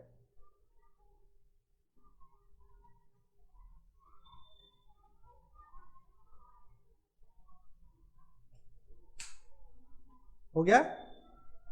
ठीक, चलो अब ऐसे ही जितने सारे पॉइंट्स हैं ना, उन सारे पॉइंट्स में भी कुछ कुछ पॉइंट्स तुमको लिखना होगा, लाइन लिखना होगा। ठीक है, तो बेहतर होगा कि उसका हम तुमको नोट्स पीडीएफ कल दे देंगे, उसको पढ़ लेना। चीज वही है, हम बस तुमको ये बताना चाह रहे थे कि जब भी बजट को लिखो, तैयार करो, तो उस प्रकार से उसको लिखने का कोशिश करना है। पॉइंट बोल तो हम जल्दी समझा देते हैं, दूसरा बोलो नहीं तो हो गया ना निर्यात वाला। भाई यार, अरे हाँ, व्यापार निवेश प्रोत्साहन। देखो सेकेंड पॉइंट जो है हमारा, व्यापार निवेश एवं व्यापार सृजन एवं निवेश प्रोत्साहन। देखो सेकेंड पॉइंट में बजट में यह कहा गया है कि भारत में हम व्यापार को सृजन करेंगे। नए नए जो व्यापार होता है, ट्रेड होता है हम लोगों का, उस नए नए व्यापार को हम लोग एक्टिव करेंगे। यह व्यापार राज्य के बीच में हो सकता है, राज्य और यूटी के बीच में हो सकता है, और राष्ट्रीय अंतरराष्ट्रीय लेवल पर हो सकता है। तो व्यापार का जो भी मापदंड होगा, जो भी दिशा होगा, जो भी टाइप्स होंगे, उन सारे प्रकार के व्यापार टाइप्स को हम स्वीकार करेंगे, और स्वीकार करके हम इसको क्या करेंगे, निवेश को बढ़ावा देंगे। यानी अगर व्यापार में लगता है कि अगर तुम्हारे पास क्षमता है व्यापार करने का, तो सरकार तुमको लोन देता है, सरकार तुमको सब्सिडी देकर, तो पहले भी दे ही रहा है, तो तुम आओ, तुम व्यापार करो, और तुम क्या करो, तुम निवेश को प्रोत्साहित करो। क्योंकि जितना पैसा तुम हमसे लोगे लोन पे, सरकार तो लोन ही देती है ना, तुम उसको रिटर्न में हमको इंटरेस्ट के साथ वापस करते ही करते हैं, प्लस कि देश के और राज्य के लोगों का विकास भी होता है। इसको ऐसे भाषा में लिख लेना। अगला क्या है पॉइंट, एकीकरण। देखोगे यानी जो प्रोडक्ट विदेश में उत्पादित किया जा रहा है उसको हम अपने यहाँ मंगवा लेते हैं, और हमारा कोई प्रोडक्ट अगर तुमको अच्छा लगता है तो हम तुमको भेज देंगे भाई, अपना आदान प्रदान करते हैं। जैसे हम लोग जो सेब खाते हैं, अच्छी क्वालिटी का सेब पाकिस्तान के स्वाद प्रांत में होता है, 2 सेब खाओ पूरा गाल मुंह सब लाल हो जाता है, और हमारे यहाँ सेब कैसे मिलता है, बिल्कुल छोटा छोटा टाइप का वो। तो अगर पाकिस्तान का सेब बढ़िया है तो हम तुम्हारे यहाँ से सेब लेकर के आएंगे। पाकिस्तान का में जैसे कि आलू हो गया, नमक हो गया, वहाँ कम मिलता है, तो हम तुमको वहाँ पर दे देंगे। एक बात हम बता रहे हैं पाकिस्तान का, तो दुनिया में किसी भी देश में चले जाओ, तो अगर तुम्हारे यहाँ कोई भी चीज अधिक उत्पादन होता है, तुमको हम, जैसे मेरे पास में क्या है, हमारे पास पशुओं की संख्या बहुत अधिक है, लेकिन हम लोग पशु का मांस ज्यादा नहीं खाते हैं, खास करके गाय का और भैंस का, है ना, कुछ लोग खाते हैं। तो उसका अधिक उत्पादन जो होता है मांस का, तो मांस को हम क्या करेंगे, या तो गलाएंगे, जमीन में गाड़ेंगे। उससे अच्छा है कि इस मांस को हम कहाँ भेज देंगे, ऑस्ट्रेलिया में, रूस में, अपना वहां लोग खाएगा, मस्त रहेगा। ऑस्ट्रेलिया का लकड़ी मजबूत होता है, लकड़ी को हम यहाँ पे आयात करवा लेंगे। तो यही होता है क्या, हाँ, वैश्विक संबंध भी मजबूत हमारे पास में होता है। समझ में आया, यानी हम कुछ देते हैं और बदले में कुछ लेते भी हैं। ठीक है, तो इस बजट में कहा गया होगा कि जितना बेहतर हो पाएगा हम अपने उत्पादन को बढ़ाएंगे। इसी का एग्जांपल है कि आज बिहार में मखाना को कहां भेजा जा रहा है, दुबई, सऊदी अरबिया। हाजीपुर के केला को कहां भेजा जा रहा है, श्रीलंका में भेजा जा रहा है, पाकिस्तान वहां तो नहीं होता है, अफगानिस्तान भेजा जा रहा है, जहां जहां होता है वहां भेजा जा रहा है। हाजीपुर में बना हुआ मिलिट्री का जूता पढ़ियो ना पेपर में, कहां भेजा जा रहा है, रसिया भेजा जा रहा है। सोचो, रसिया ऐसा डेवलप स्टेट मतलब कंट्री हमारे यहाँ से जूता लेके जा रहा है, कितना अच्छी बात है, हुआ है, हाँ, सब इसमें होता है। अगला क्या लिखवाए हैं, युवा शक्ति संचालन। अब ये जो बजट है ना, ये बेसिकली युवा मतलब युवाओं को हम कैसे भी करके स्किल करें, हम रोजगार को दूर करें, रोजगार उसको दिलवाएं, और उस पर हमारा बजट का मुख्य फोकस होगा। तो ये फर्जी पॉइंट है, इसमें सरकार कुछ करेगा नहीं। और बार ये नहीं कहते कि हम रोजगार देंगे, बोलता है ना युवाओं द्वारा संचालित, ये युवाओं को खुश करने के लिए है। अगर कोई पूछ ले मोदी से कि आपने क्या किया के लिए, अरे मित्र, हाँ बोलेगा मित्रों भाइयों बहनों ये बजट तो उन्हीं के लिए है ना, बोल देगा उनको, युवा भी खुश हो जाएगा वो। लेकिन वास्तव में युवाओं के लिए इस बजट में कुछ भी नहीं किया गया हुआ है। ठीक है, आगे बताओ। संशोधित, हाँ शोषित, हाँ शोषित क्या वर्ग है, वंचित वर्ग है, उनको क्या करना है, सरकार का। देखो शोषित और वंचित वर्ग का क्या मतलब है, बेसिकली यह जो सिंबल है ये वर्ड यूज किया जाता है हमारे भारत में रहने वाले अनुसूचित जाति एवं अनुसूचित जनजातियों के लिए। और अनुसूचित जाति जनजातियों के अलावा महिला चाहे किसी भी जात का हो, राजपूत का हो, भूमियार का हो, डोम का हो, चमार का हो, किसी का हो, महिलाओं को भी शोषित ही श्रेणी में रखा जाता है। तो 3 कैटेगरी हो गया, महिला, SC ST का व्यवस्था होता है, जो शोषित वर्ग होते हैं, ओबीसी भी शोषित वर्ग में चले आते हैं। तो जिनका भी शोषण किया जा रहा है उनको हम सामाजिक सुरक्षा देंगे, बजट में इसमें लिखा गया हुआ, आगे योजना को पढ़ेंगे हम लोग। और जो भी महिलाओं के प्रति हिंसात्मक गतिविधियां होती हैं लोगों के द्वारा, उसको हम कानून बनाकर उसको क्या प्रतिबंधित करेंगे, आगे हम पढ़ेंगे क्या कानून दिया गया। उस पर लिखा गया हुआ है प्रत्येक जिला में फास्ट ट्रैक न्यायालय स्थापित किया जाएगा महिला के लिए। कोई भी बतियाएगा सीधे महिला का केस, महिला कोर्ट में जाओ, लड़के रहो अलग से एकदम। लेकिन दुर्भाग्य कि हमारे देश में आज तक रेप पर किसी प्रकार का ठोस कानून नहीं बन पाया है ना। अरब में देखती हो, यही का लोग अरब में जाएगा लेकिन कितना शांत से रहता है, देख नहीं सकता किसी महिला को, वो पता देखेगा बस उसको पकड़ के बांध के या पत्थर फेंक के मार देगा वहां पे। अगर हमारे इंडिया में अगर किसी पुरुष ने महिला का बलात्कार किया है, उसको फांसी पर टांग दो तब ना मजा आएगा, तब देखो किसी का हिम्मत है उस तरह का घर नहीं करेगा कानून, लेकिन नहीं बन पाता है वैसा। ठीक है, तो इसमें क्या है, महिलाओं के लिए सुरक्षा का व्यवस्था किया गया हुआ है। तो जैसे भी सुरक्षा उसको हो, शोषित वर्गों का जो भी जैसे भी सुरक्षा हो, उसके लिए एक अच्छी पुलिसिंग और कानून व्यवस्था बनाएगा। क्योंकि देखो अभी ये बजट पेश हुआ है ना, अब इसी के आधार पे आने वाले जो सत्र होगा बजट का, उसमें कानून बनेगा, नियम बनेगा, सबका आधार क्या होगा, इसी का होगा। हो सकता है कुछ नया फोर्स का स्थापना कर दे, नया कुछ कानून बना दे, सबका जन्म कहाँ से होगा, इसी बजट से होगा। अगला पॉइंट बताओ है, लंबी अवधि तक, हाँ। अब देखो निवेश अगर कोई हमारे यहाँ करता है, कोई भी कंपनी करता है या कोई विदेशी बैंक करता है, विदेशी लोग करते हैं, तो वह निवेश तात्कालिक नहीं होगा, बल्कि 20 साल 25 साल निवेश करो तब ना रिटर्न हमको देगा। तो हम ऐसे समझौता करेंगे देशों से, दूसरे व्यक्तियों के साथ में, ताकि हमारा यहाँ निवेश क्या हो, लंबे समय तक, नहीं कि तुरंत आज पैसा दे कर बोलेगा दीजिए ना पैसा हमको, ऐसा नहीं। एक लॉन्ग टर्म का निवेश अगर होता है तो जो पैसा लिया उसको भी मेंटल स्ट्रेस कम होता है, वो अच्छा वर्क कर पाता है। तो देश का विकास ऐसे ही होता है। तो इस निवेश के लिए सरकार कोशिश करेगी कि हमारे यहाँ जो भी संसाधन का खर्च होता है, पैसा होता है, हम खुद ही सृजन करें। जहां कमी होगा तो हम वर्ल्ड बैंक से बोलेंगे सर पैसा दे दीजिए, हमको ही नहीं करना, किया जाता है। ठीक है, अगला पॉइंट क्या लिखना है, समावेशन। समावेशन एक ऐसा शब्द होता है जिसमें कि कहा गया है कि प्रत्येक व्यक्ति का, हम प्रत्येक क्षेत्र का विकास करेंगे। समावेशन हो गया, उसका क्या लिखा हुआ है, महत्वाकांक्षी संतुलन। अब हम तो तुमको, सरकार तुमको दे भी रहा है सब कुछ, सरकार क्या कर रहा है, दे भी रहा है, परंतु अब क्या कर रहे हैं, आप उसमें भी संतुष्ट नहीं है, आप अलमलाए कि हमको और चाहिए। तो महत्वाकांक्षा तो बढ़वे करता, देखिए हो ना, बिहार में महिला को कितना मिला, 10 रुपया मिला, महिला कितना मांग रही है, 2 लाख मांग रही है, 2 लाख मिलेगा फिर महिला मांगेगी। महत्वाकांक्षा पूरा होता नहीं होता है। तो संतुलन स्थापित करना है कि हम उनको नाराज भी नहीं करें अपने लोगों को, और हमारा समावेशन भी हो जाए, हमारा महत्वाकांक्षा जो जनता का है, लोकतंत्र का है, वो भी हमारा प्रतिपूर्ति हो जाए। तो इसके लिए हम प्रस्ताव ये व्यवस्था करेंगे अपने बजट में, और होगा भी। आगे पर हो क्या है,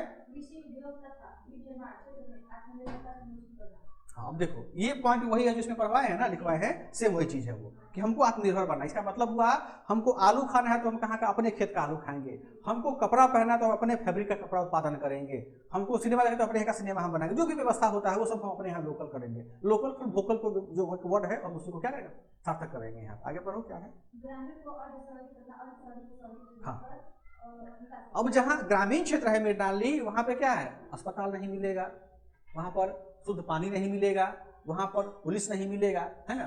तो ग्रामीण में हम सारे प्रकार का जो अर्ध शहरी का व्यवस्था होता है, स्कूल अच्छा होगा, कॉलेज अच्छा होगा, कोचिंग अच्छा होगा, वो स्थापित हम वहां पर करेंगे, और जो अर्ध शहरी क्षेत्र है उसको हम लोग शहर में बदलने का प्रयास करेंगे। मतलब क्या कि यह जो पॉइंट है वह हमारे देश में आधारभूत संरचना के विकास का नींव है ना। एक जमाना था कि जब हम लोग के गांव में बरसात होता था तो इतना कादो हिल हिल के जाते थे पढ़ने के लिए, नहीं बैठे पता नहीं कब कोई सांप निकल के बोलता था और दोस्त क्या हालचाल है, आता था ना।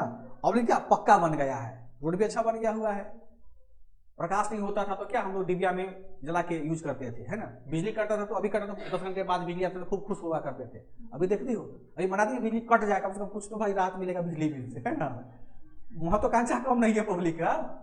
हो गया, इसको क्या करना है, इसको हर क्षेत्र में से ही लिखना। आगे बढ़ो, क्या है, खत्म हो गया, इसको लिख लेंगे प्रीति आप अपने भाषा में। चलो अब इसी को हम आगे कुछ और पॉइंट को लिखते हैं, ठीक है भवेश।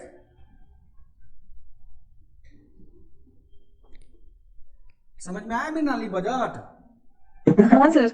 हाँ, इसलिए अब कभी तुमको कोई माइक लगाएगा मीडिया वाला तो एकदम समझ के बोलना है ना। नहीं, मीडिया में खूब रहती है इधर, मीडिया में खूब प्रचार देती है, अपना विचार रखती है। ये मीडिया ओरिएंटेड कैंडिडेट है मृणाली। अच्छा, ये पॉइंट हो गया। अब लिख लो अदर पॉइंट। आज भी आया हुआ था सर मीडिया वाला, हमको बुलाया, हम नहीं गए। तो बुलाया था तो उसको बोलो मेरे वाला, देखिए सर मैं आऊंगी लेकिन आप हमारे लिए एक शॉल रखिए, एक माला रखिए, है ना।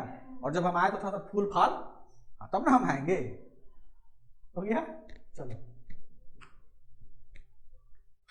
बच्चा सबका जो मुंह माया है ना, इसी में लोग मस्त रहता है, नहीं हो गया। दर्पण में आगे बढ़े प्रीति, कोई कंफ्यूजन में नहीं ना है? नहीं सर। नहीं, और कुछ ज्यादा भटक रहा तो बताइएगा, क्योंकि अभी तो पढ़ी होंगे ना, बोली कि सर हम पढ़े हैं कर्तव्य पथ वाला, ये बजट वगैरह ये सब, है ना। नहीं है सर, कुछ भी सुनने में खराब नहीं लगता सर, और लगता है कहीं ना कहीं वो यूज ही होगा, चाहे वो ऐसे में यूज हो या कहीं और यूज हो। हाँ, यूज तो खैर होगा, और इससे कॉन्फिडेंस भी आता है कि बजट हम पढ़े हैं अच्छे तरीके से, है ना। पढ़ना और समझना दोनों में अंतर हो जाता है बहुत, वो तो लगता है। हो गया अदर पॉइंट में। चलो अब हम अदर पॉइंट में क्या करते हैं, महत्वपूर्ण बिंदु को लिखवाते हैं, बोलेंगे तुम लिखना। अब कथा को कहता, कथा हम कह दिए हैं। अब विवाह के हम लोग अंतिम चरण पर, जिसको सुना है सो जा, जिसको लिखना है लिखो, ठीक है। चले हम लोग आगे, लिख लो 10,000 रुपए करोड़ की लागत से, 10,000 करोड़ रुपए की लागत से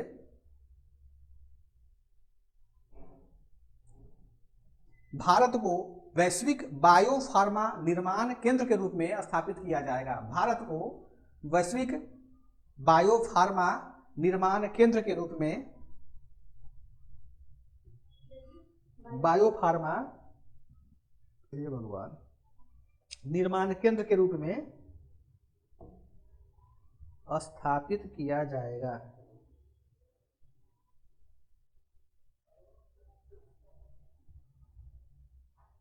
स्थापित किया जाएगा। दूसरा पॉइंट,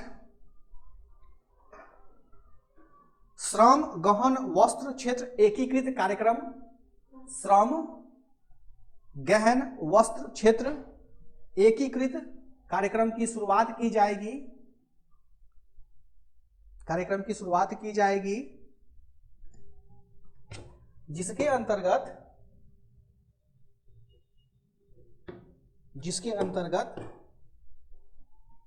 रेशम, ऊन तथा जूट, रेशम, ऊन, जूट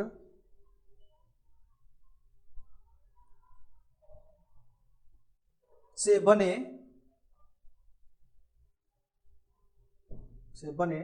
वस्त्रों का संकुल तैयार किया जाएगा। वस्त्रों से बने, हाँ, वस्त्रों का संकुल, सौ पर बिंदु क और सुकार और ल, संकुल तैयार किया जाएगा। इसका मतलब हुआ कि भारत में जो वस्त्र उद्योग है ना, उसमें वस्त्र किससे बनता है, या तो जूट से बनता है, या रेशम से, या ऊन से, तीन प्रकार का वस्त्र बनता है ना। तो इन सारे वस्त्रों का उत्पादन जहां होता है, जैसे कि ऊन की बात करते हैं तो ऊन कहाँ का फेमस है, लुधियाना का और कश्मीर का। तो लुधियाना और कश्मीर वाले क्षेत्र में हम लोग वुलन उद्योग को स्थापित ज्यादा बढ़ावा देंगे। रेशम है तो रेशम कहाँ होता है, बिहार में, उड़ीसा में, झारखंड में, छत्तीसगढ़, जहाँ जहाँ जंगल क्षेत्र है वहाँ रेशम के अधिक होता है। फिर चेन्नई में, तमिलनाडु में, कर्नाटका में, महाराष्ट्र में, इन सब में भी सूती वस्त्र उद्योग है ना जी, तो वहाँ उद्योग को और हम अच्छा बना बेहतर करेंगे, नए नए उद्योग को भी स्थापित करेंगे। ये कौन सा हो गया, जूट का। तो जूट कहाँ होता है, कलकत्ता में होता है। तो जूट से बने हुए बैग हो गए, जूट से बना हुआ बोरा हो गया, जूट से बना हुआ कपड़ा हो गया, सब हम लोग क्या करेंगे, हम लोग आगे बढ़ाएंगे।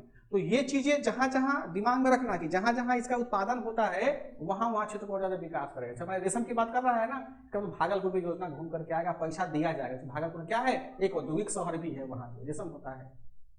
जूट कटिहार, अररिया, सुपौल, पूर्णिया जूट होता है ना, किशनगंज जूट होता है। तो यहाँ जूट बनाने वाले उत्पाद का क्या किया जाएगा, विकास किया जाएगा। जहां जहां जुड़ता है वहां वहां जोड़ दो, गलत बजट में कुछ भी नहीं होता है, बस पॉइंट तुम्हारा सही होना चाहिए। बुझाया, अगला लिख लो। टेक्सटाइल इको पहल शुरू किया गया है। टेक्सटाइल इको पहल, इको, हाँ, टेक्सटाइल इको पहल शुरू किया गया है, जिसमें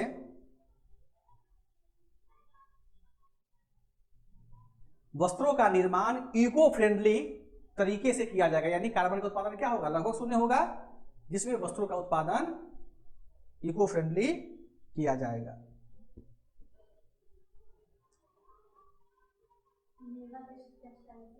हाँ, मेगा टेक्सटाइल भी सीमा आता है, ठीक है। अगला पाठ लिख लो। समर्थ 2.0 पहल शुरू किया जाएगा। समर्थ 2.0 पहल शुरू किया जाएगा, जिसके अंतर्गत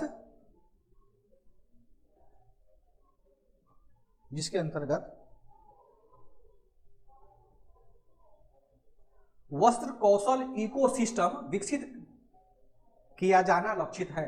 वस्त्र कौशल इकोसिस्टम विकसित किया जाना लक्षित है।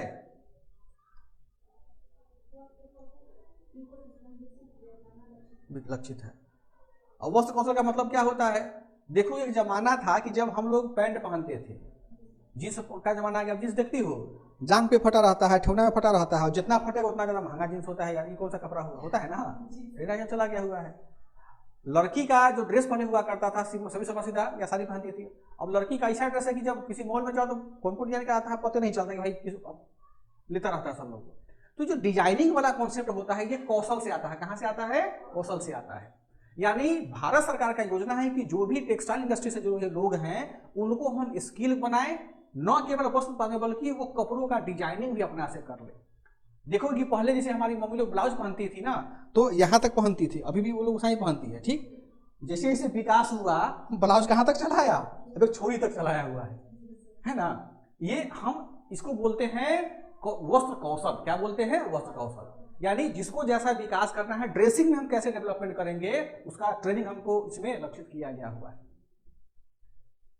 क्या हुआ, समय देख रही हो, भूख लग गया है, कुछ मंगवा दे खाने के लिए, तो फिर समझ में आया, ठीक है। अब इसके लिए वस्त्र कौशल कहाँ होता है बाबू बताओ। तो फैशन डिजाइनिंग का क्या होता है, कोई कॉलेज है ना जी, पटना में भी है, एनएफटी उसको बोलते हैं, नेशनल फैशन टेक्नोलॉजी, कुछ बोलता है, एनएफटी कुछ ऐसे ही है ना, ऊपरा कपड़े का डिजाइनिंग का सिखाता है। हाँ, निफ्ट है, NIFT, NIFT, national institute for textile को जैसे कुछ कहते हैं उसको, हर जिला में रखा गया हुआ है वो। और उसका काम में होता है क्या करना, ड्रेसिंग करना। देखोगे कि ड्रेस पहनने का बहुत, अगर ड्रेस का लुकिंग से बहुत असर हो जाता है ना। जैसे कोई अगर स्त्री है, अभी देखती हो लड़की लोग आ रही है, एक सिंपल पहन के आती है सबसे पहले, तो मैं कोई मजा नहीं आता है देखने में। लेकिन कोई साड़ी पहन करके आओ, लगती है कि वास्तव में मतलब कॉन्फिडेंट बच्ची है, एक अलग उसका ऑरा हो जाता है, उसका एक अलग ऑरा हो जाता है। तो ड्रेसिंग सेंस का बहुत अच्छा असर होता है, ठीक है। तो ये क्या करना है, प्रत्येक भारत में जहां जहां सरकार जमीन उपलब्ध करवाएगा वहां वहां नया नया निफ्ट खोलेगा। ये पेपर में पढ़ना, तो आज से 2-3 महीने बाद पढ़ेगा, वहां पर मिल जाएगा। समझ में आ गया। देखो एक एक शब्द में ना उसका कोर पकड़ने का कोशिश करना, ठीक है। अगला पॉइंट क्या लिखवाए हैं, अच्छा जा खत्म हो गया, अच्छा लिख लो, अगला हम लिखवा लेंगे। 10,000 करोड़ रुपए का नया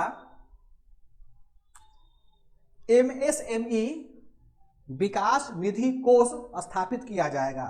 10,000 करोड़ रुपए का नया एमएसएमई कोष स्थापित किया जाएगा।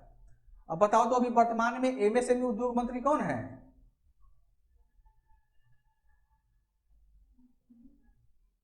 कपड़ा मंत्री कौन है, पीटी में पूछा क्वेश्चन है ना।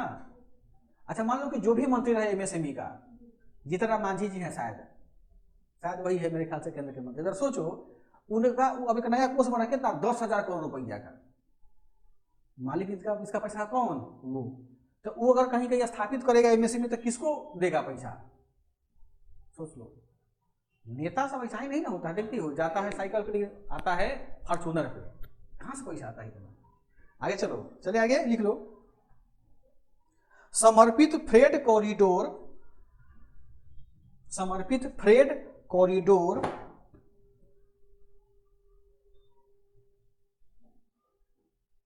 का विकास किया जाएगा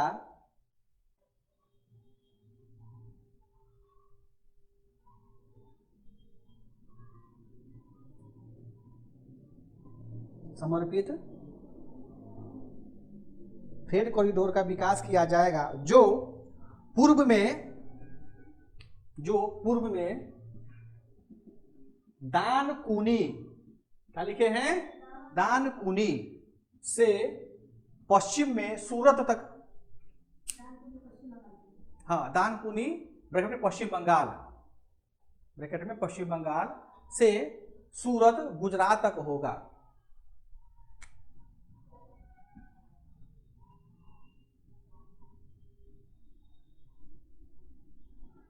अब देखो तो ये आचार्य एक वर्ड लिखा है फ्रेट कॉरिडोर, इसका मतलब समझ में आता है? देखो सूरत कहाँ है? गुजरात में। दानकुनी कहाँ है? पश्चिम बंगाल में। सीधा यहां से यहां तक ट्रेन का पटरी बिछाया जाएगा। क्या बिछाया जाएगा। और इस पर खाली क्या चलेगा? मालगाड़ी चलेगा। क्या चलेगा? खाली मालगाड़ी चलेगा। अभी देखो ये ट्रेन चलता है, वंदे भारत चलता है ना, वो क्यों नहीं लेट होता है, एकदम टाइम पे पहुंचाता है? क्योंकि उसका एक अलग पटरी है। वो जिस पटरी में चलेगा उसके आसपास में ट्रेन नहीं चलता है, उसके लिए अलग वो पटरी जो है वो माल ढोने के लिए बनाया गया ताकि मालों का हम तेजी से क्या करें? आवागमन करवा सके। और कॉरिडोर का मतलब होता है या तो ट्रेन का पटरी बनाया जाएगा या अगर रोड है तो क्या करेगा? रोड का विकास करेगा। सीधे कहां तक जाएगा? सूरत से लेकर के पश्चिम बंगाल तक जाएगा। तो हमारा होता है बिहार में कहीं टच हो जाए, झारखंड में टच हो जाए, रोड बनेगा तो कितना विकास होगा बताओ। अब जिसका इसका जमीन यहाँ पर रहेगा तो राजा हो जाएगा, एक कट्ठा बेच के मस्त रहेगा, एकदम खाएगा पैसा लिखेगा। समझ में आ गया? ये बनाया जा रहा है। अगला लिख लो पॉइंट। 5 वर्षों में, मतलब अगले 5 वर्षों में 20 नए राष्ट्रीय जल मार्ग बनाए जाएंगे। अगले 5 वर्षों में 20 नए राष्ट्रीय जल मार्ग बनाए जाएंगे।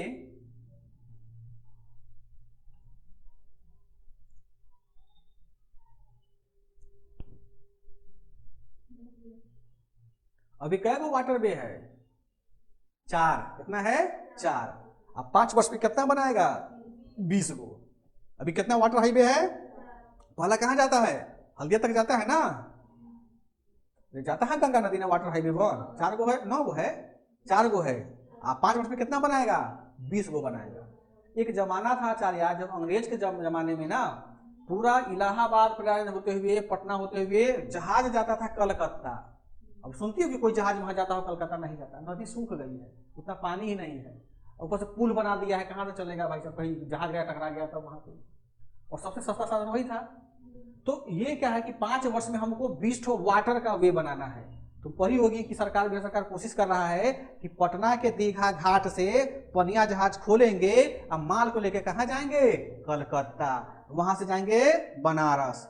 जहां जहां व्यवस्था होगा वहां वहां क्या करेंगे? जहाज को लेके जाएंगे। तो जब वो बन जाएगा तो बोल देगा water highway 7, water highway 8, water highway 9, कुछ बोल सकता है, वो भाई सरकार है। तो 4 गो है। 5वां जो वाटर हाईवे बन रहा है उसकी शुरुआत हमारे उड़ीसा से हो रही है। ये इंपॉर्टेंट पॉइंट है पीटी के लिए भी और मेंस के लिए भी। ये जो पॉइंट लिखवाए हैं, जो इसको लिखेंगे 5th वाटर हाईवे। डब्ल्यूएच को क्या बोलते हैं? Water highway. नेशनल हाईवे को क्या बोलते हैं? एनएच बोलते हैं। तो 5वां वाटर हाईवे जो होता है ये उड़ीसा में बन रहा है। क्या बन रहा है? उड़ीसा में अंगुल एवं कलिंग, अंगुल एवं कलिंग से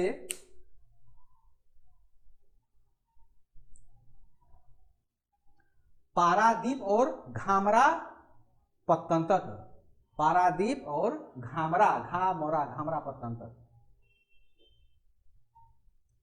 देखो यहाँ समझ लो, मैप में दिखा देते हैं।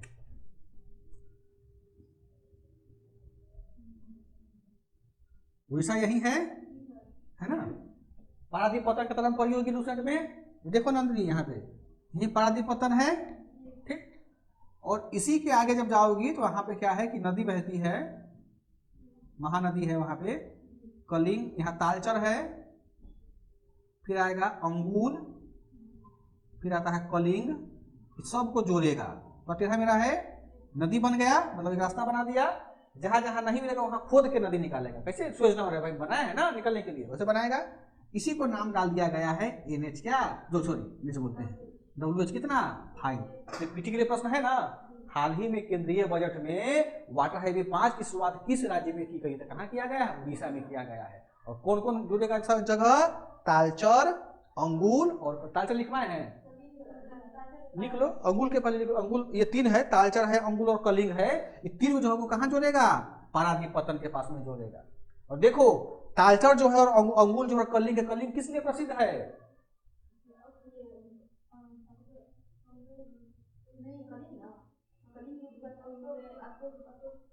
यार हम पढ़ रहे हैं बजट, इसमें अब अशोक कहाँ से चला आया? देखो तालचर, अंगुल और कलिंग जो है उड़ीसा का सबसे ज्यादा खनिज संसाधन संपन्न क्षेत्र है। वहां लौह अयस्क बहुत अधिक मिलता है। तो यहाँ जहाज पर लौह अयस्क लादेगा, पारादीप पर क्या किया? चढ़ाया, और ये लेके कहाँ चला जाएगा? ऑस्ट्रेलिया, जापान, जहां इसको भेजना है वहां, चाहे घुमा फिरा के कहाँ आएगा? महाराष्ट्र, गुजरात, जहां से जाना होगा वहां चला जाएगा। बुझाया? ये पॉइंट निकल गया कि 3 जगह किसके लिए प्रसिद्ध है ये? ठीक है, आगे बढ़े, चलो अगला लिख लो। इस बजट में 7 हाई स्पीड रेल कॉरिडोर के निर्माण की बात कही गई है। इस कॉरिडोर में 7 हाई स्पीड, हम क्या लिखे हैं? नहीं, इस बजट में 7 हाई स्पीड रेल कॉरिडोर निर्माण की बात कही गई है। अभी जैसे हम आपको बनारस से दिल्ली जाने में कितना समय लगता है? लगभग 9 से 12 घंटा। अभी बने मात्र 3 घंटा में बनारस से कहाँ दिल्ली की गई है। ठीक है बाबू, लिख लिए। अब इसमें लिख लो नीचे करके, पहला, दूसरा, तीसरा, ये मेंस वाला के लिए इंपॉर्टेंट है ना। पहला में लिख लो मुंबई पुणे, मुंबई पुणे। दूसरा पुणे हैदराबाद, पुणे हैदराबाद। तीसरा हैदराबाद बेंगलुरु, हैदराबाद बेंगलुरु। अगला हैदराबाद चेन्नई, अगला चेन्नई बंगलुरु, चेन्नई बंगलुरु। अगला दिल्ली वाराणसी, दिल्ली वाराणसी। अगला 7वां होगा वाराणसी सिल्लीगुड़ी, वाराणसी 7 हो गया ना नंदनी। अब इसमें देखो, अब इसमें हमको फायदा क्या है बिहार वाले को? जो वाराणसी और सिलीगुड़ी तक जो रेल कॉरिडोर जा रहा है ना, उसमें लिख लो आगे हाइफन दे करके, इसी रेल कॉरिडोर में बिहार के 14 जिले शामिल है, या 14 जिलों से होकर के यह रेल कॉरिडोर गुजरेगा। दोनों में जो तुमको लिखना है वो लिख लो। इसी कॉरिडोर से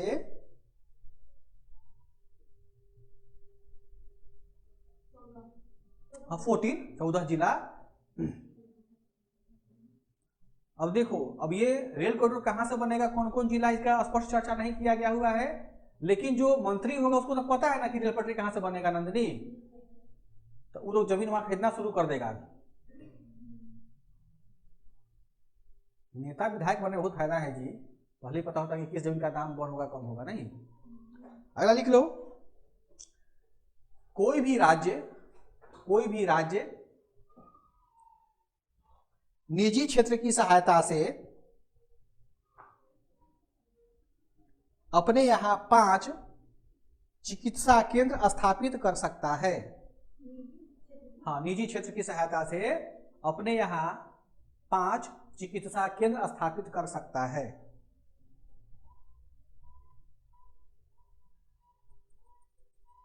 अब देखो, चिकित्सा केंद्र का मतलब होता है कि हमको स्वास्थ्य व्यवस्था को मजबूत करना है। बात समझ में आया? निश्चित का मतलब ये होता है कि सरकार या तो जमीन देगी और जिसके पास पैसा है वो अपना क्या बनाएगा, अस्पताल बनाएगा, या सरकार क्या करेगा, किसी प्राइवेट व्यक्ति का जमीन ले करके लीज पर वो तो अस्पताल बनाएगा ही नहीं काम कर सकता है। जैसे पटना में एक जगह है कंकड़बाग, आप लोग उसको जानते होंगे, क्या जगह है, कंकड़बाग। तो कंकड़बाग में जो मेदांता हॉस्पिटल है, आप लोग जानती होंगी उसको, सुनी हो ना नाम।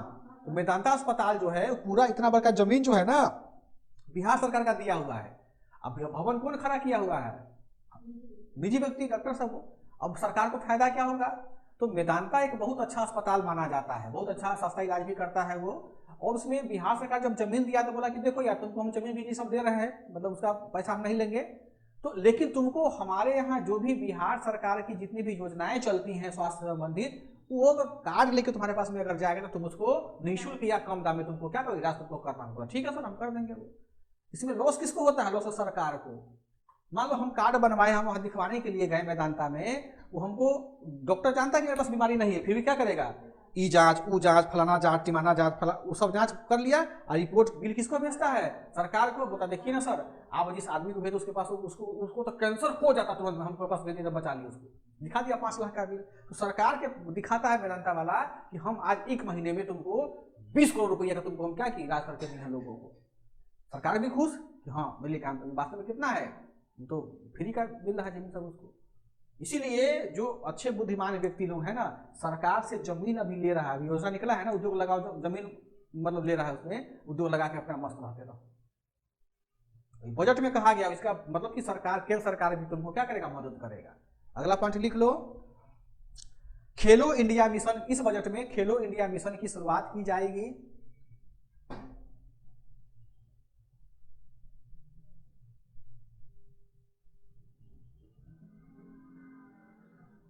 खेलो इंडिया मिशन की शुरुआत की जाएगी।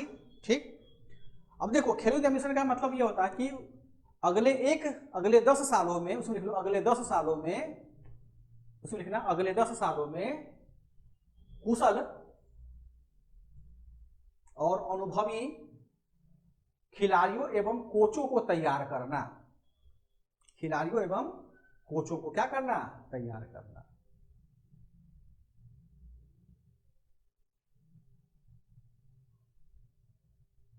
ठीक है।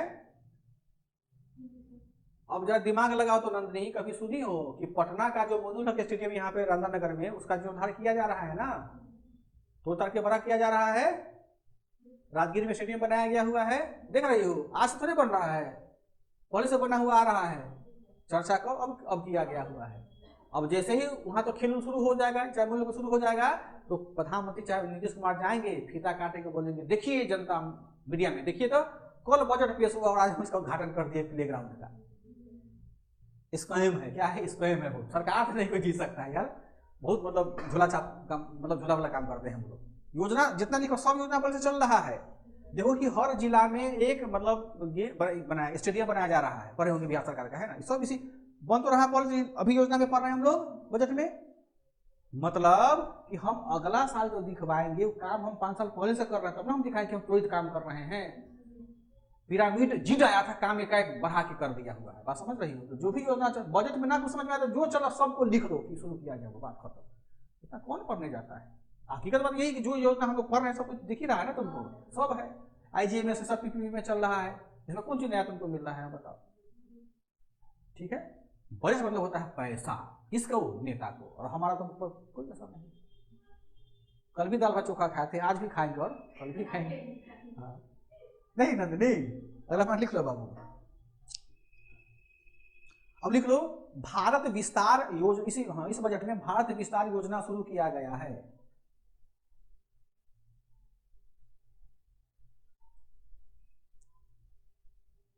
भारत विस्तार योजना शुरू किया गया है। और अगर सोचो तो भारत विस्तार से क्या लग रहा है तुमको? भारत विस्तार योजना से क्या लग रहा है कि भारत का विस्तार कर रहा है?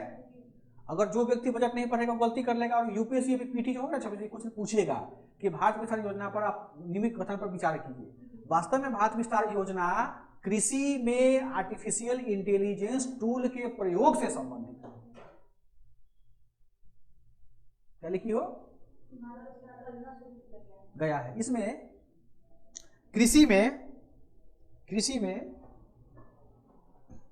कृत्रिम बुद्धिमत्ता का उपयोग कर वर्चुअल प्रणाली शुरू किया जाएगा। कृषि में कृत्रिम बुद्धिमत्ता प्रयोग कर वर्चुअल प्रणाली शुरू किया जाएगा।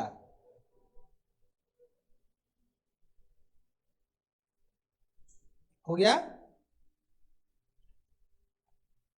अब लिख लो अगला पॉइंट, इस बजट में स्व सहायता उद्यम ब्रैकेट में सी मार्ट, यहां लिख देते हैं स्व सहायता उद्यम ब्रैकेट में सी मार्ट स्थापित किया जाएगा। सी मार्ट क्या किया जाएगा? स्थापित किया जाएगा। ठीक, अब ये सी मार्ट क्या है बताओ तो, स्व सहायता, इसी का क्या मतलब है बताओ? जो बता देगा उसको हम 10 रुपया का कैडबरी चॉकलेट कल खिलाएंगे।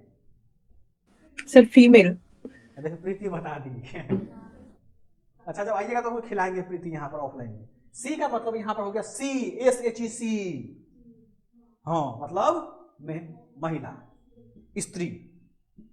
इस बजट में क्या किया गया हुआ है कि अलग से एक सी मार्ट, मतलब महिला के केंद्रित एक मार्ट खोला जाएगा। मार्ट मतलब क्या? छोटा मोटा मॉल टाइप का। उसमें सारा स्टाफ कौन रहेगा? महिला रहेगा। और उस मार्ट में क्या बिकेगा? तो जो उस महिला का ग्रुप स्व सहायता समूह होता है ना, जो उस महिला द्वारा समूह उत्पादित करेगी वही उस मार्ट में क्या करेगा? बिकेगा। जैसे हमारे दरभंगा में एक है अचार चाची या किसान चाची भी है, आजकल तो हर जगह चाची हो रही है, वो प्रोडो चाची निकल गई है दरभंगे में, हाँ बहुत हो गई है, दीदी सोलर दीदी है, कौन कौन दीदी है। तो जो ये दरभंगा में अचार चाची है, तो क्या की है दरभंगा में 10-15 तो महिला को पकड़ के रखी हुई है, ठीक, और उससे आम का, कटहल का, पपीता का, लहसुन का सब अचार बनवाती है। इसका प्रोडक्शन बन गया। अब सरकार का इसी योजना का लाभ निकालेगी, कुछ फंड निकालेगा आगे 2 महीने के बाद में। अब किसान चाची कहाँ जाएगी? मॉल खोलेगी, तो इस मॉल में किसान चाची का भी स्टॉल दिया जाएगा अचार वाला। मान लो कि जैसे क्या नाम इसका, रोहिणी का है, रोहिणी अपना घर में 5 छोटा महिला को लेकर के क्या कर रही है, ये मतलब अचार नहीं दालबूट या कुछ बना रही है। इस मॉल में किसको जगह मिल जाएगा? इसको भी मिल जाएगा, इनको ही मिलेगा। इसका एग्जाम्पल देख लो, ये कोई नया कॉन्सेप्ट थोड़े है। अभी पटना में लगा था सरस मेला, है ना, गंडक कोसी ये सब बागमती था ना, लगा था। जितना वहाँ स्टॉल लगा था, चाहे जूता का हो, स्टॉल का हो, अचार का हो, जाजिम का हो, कप का हो, उस अंदर में कौन दुकानदार थी? अधिकांश महिला थी ना, जीविका समूह के नाम पर था। तो चाचा नया कहाँ कुछ दे रहे हैं? राहुल गांधी गलत ही ना बोलता, झुंझुना दे दिया हमको, कहाँ कुछ नया दिया। हाँ सुनने में अच्छा लगता है क्या? स्व सहायता उद्योग सी मार्ट खुलेगा। मेरे भाई तो पर चल ही रहा है, समझ रहे हो? हाँ नाम बस चेंज कर दिया है। जैसे पिताजी को बोला जाता है पॉप, मोहल्ला वाला भी खुश और बाप भी खुश कि भाई चलो हमको पॉप बोला जा रहा है। बेटा इसको डैड,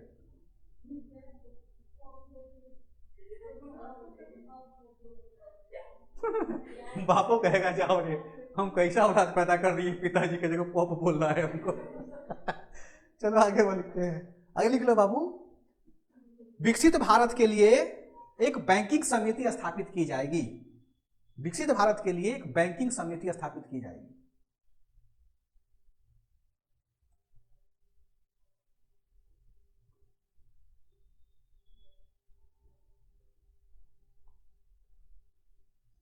अब ये बैंकिंग समिति क्या होता है बाबू? देखो कि आरबीआई है, क्षेत्रीय ग्रामीण बैंक है, कमर्शियल बैंक, वाणिज्यिक बैंक हमारे पास में ऑलरेडी हैं। तो हमको इस प्रकार का समिति की आवश्यकता क्या पड़ता है? देखोगे हमारे इंडिया में अभी भी बहुत सारे ऐसे कम्युनिटी है या लोग हैं जहां पर हमारी बैंकिंग सर्विसेज नहीं पहुंच पाई है ना। उसमें होता क्या है कि जैसे कुछ लोग के पास में तरीका नहीं पता होगा, मोबाइल नहीं वर्क करता होगा, ये जो भी चीजें होंगी, तो बैंकिंग में और हम किस प्रकार के रिफॉर्म लाएं, तो उसके लिए एक नई समिति का गठन किया जा रहा है। और ये समिति में जो बड़े बड़े इकोनॉमिस्ट होंगे वही रहेंगे। समझ में आया? तो वो जो फिर नया अपना इम्प्लीमेंटेशन बताएंगे, जो प्रोविजंस बताएंगे, उसको लागू किया जाएगा। बैंकिंग में क्या सुधार किया जा सकता है और कैसे कैसे व्यवस्थाएं हम स्थापित कर सकते हैं, सुलभ कर सकते हैं। ठीक है, अगला लिख लो। ग्रामीण विद्युतीकरण निगम, ग्रामीण विद्युतीकरण निगम और पावर फाइनेंस कॉरपोरेशन का पुनर्गठन किया जाएगा। पुनर्गठन किया जाएगा। अगला लिख लो, शिक्षा से रोजगार एवं उद्यम अस्थायी समिति का गठन किया जाएगा। एवं उद्यम अस्थायी समिति का गठन किया जाएगा। शिक्षा से रोजगार एवं उद्यम अस्थायी समिति का गठन किया जाएगा।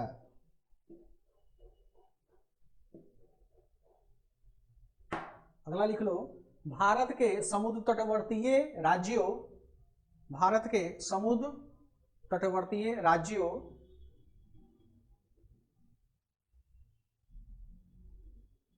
में नारियल संवर्धन योजना शुरू किया जाएगा। नारियल संवर्धन योजना शुरू किया जाएगा।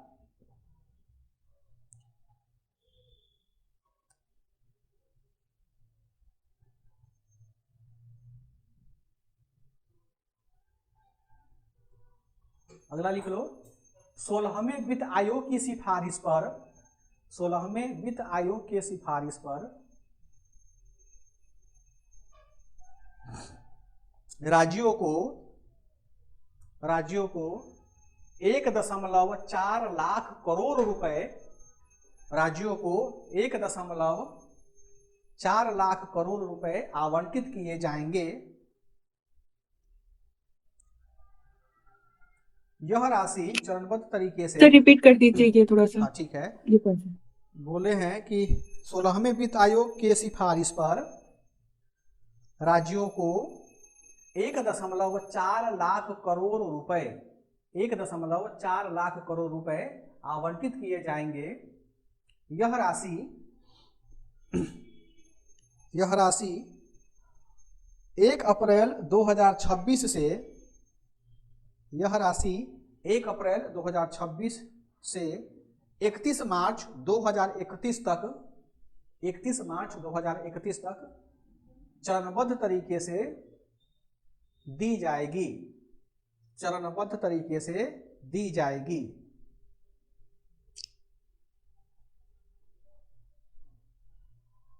अगला पॉइंट, इस बजट में भारत के सभी जिला अस्पतालों में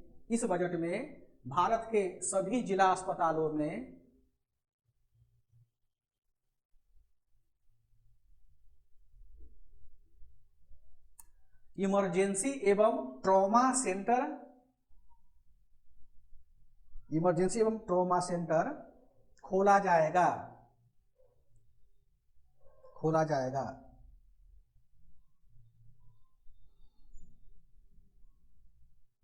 अगला पॉइंट, भारत में योगा और नेचुरल पैथी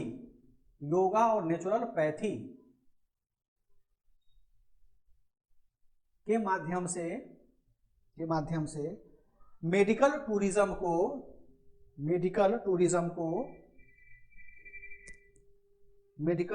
को बढ़ावा दिया जाएगा। अगला पॉइंट, भारत के प्रत्येक जिले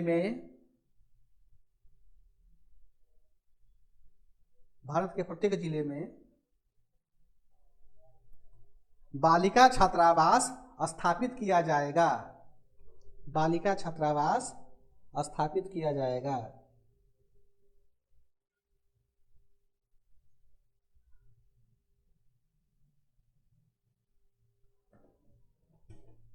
अगला पॉइंट लिख लो, पूर्वोदय योजना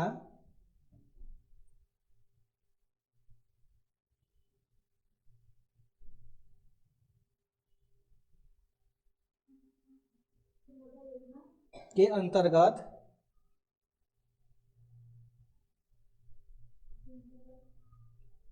400 नई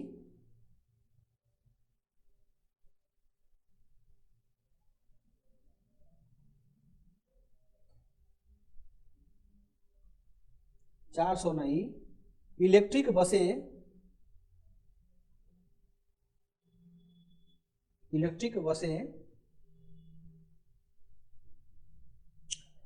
चलाई जाएंगी जिसमें Bihar, comma, Jharkhand, comma, West Bengal, comma, Orissa तथा आंध्र प्रदेश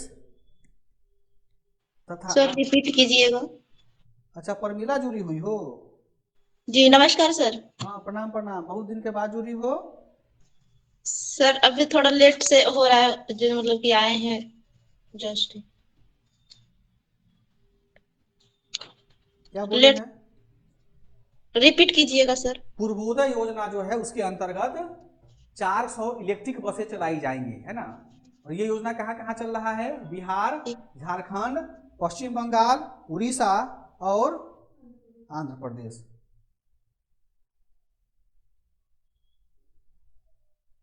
अब बताओ कि बिहार में इलेक्ट्रिक बस नहीं चल रहा है? चल रहा है ना। इसका मतलब बजट क्या है बताओ, तुम्हारा अनुकूल है? चलो अगला लिख लो। भारत में इंडिया सेमीकंडक्टर मिशन 2.0 शुरू किया जाएगा। भारत में इंडिया सेमीकंडक्टर मिशन 2.0 शुरू किया जाएगा।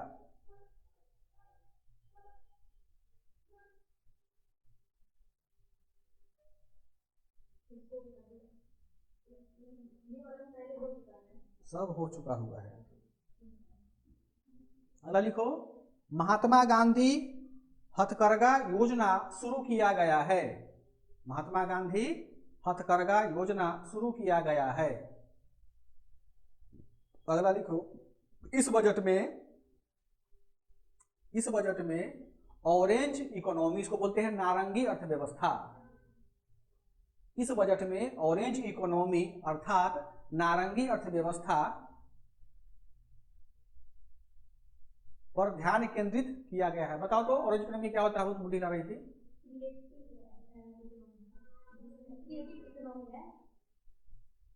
देखो, ऑरेंज इकोनॉमी जो होता है ना, वो होता है शिक्षा से उद्यम और उद्यम से रोजगार। मतलब बेसिकली यह क्या है कि हर व्यक्ति में एक प्रकार से एक ऐसा एजुकेशन देना है जिससे आदमी या तो सेल्फ रिलायंस हो सके, मतलब आत्मनिर्भर हो सके, या वो इंडस्ट्री लगाने के काबिल हो सके। मतलब कि एक स्किल पर एजुकेशन दिया जाता है उसमें। तो ऑरेंज इकोनॉमी क्या होगी, इसे लिख लो। इस अर्थव्यवस्था में शिक्षा से रोजगार एवं उद्यम की संकल्पना की गई है। शिक्षा से रोजगार एवं उद्यम की संकल्पना की गई है। हो गया। तो इसी के साथ आपका बजट का ये चैप्टर समाप्त होता है। जितने भी महत्वपूर्ण बिंदुएं थी इस बजट में, जो आपको मेंस के लिए महत्वपूर्ण है, वो हमने आपको बता दिया। पीटी के लिए फैक्चुअल आपको नोट्स सब मिल जाता है करंट की किताब में, या हम लोग करवा देंगे। फिलहाल अभी ये जाना था कि हमको इसको कैसे मेंस में लिखना है, ठीक है। ये सारे कंटेंट आपको जीएस पेपर 1, जीएस पेपर 2 और निबंध तीनों के लिए क्या हो जाएगा, एक साथ में यूजफुल हो जाएगा। अब आपके माथा पर डिपेंड करता है कि इसको यूज तुम लोग कहाँ कहाँ करते हो, ठीक है। चलो ये बताओ कि अब आप लोगों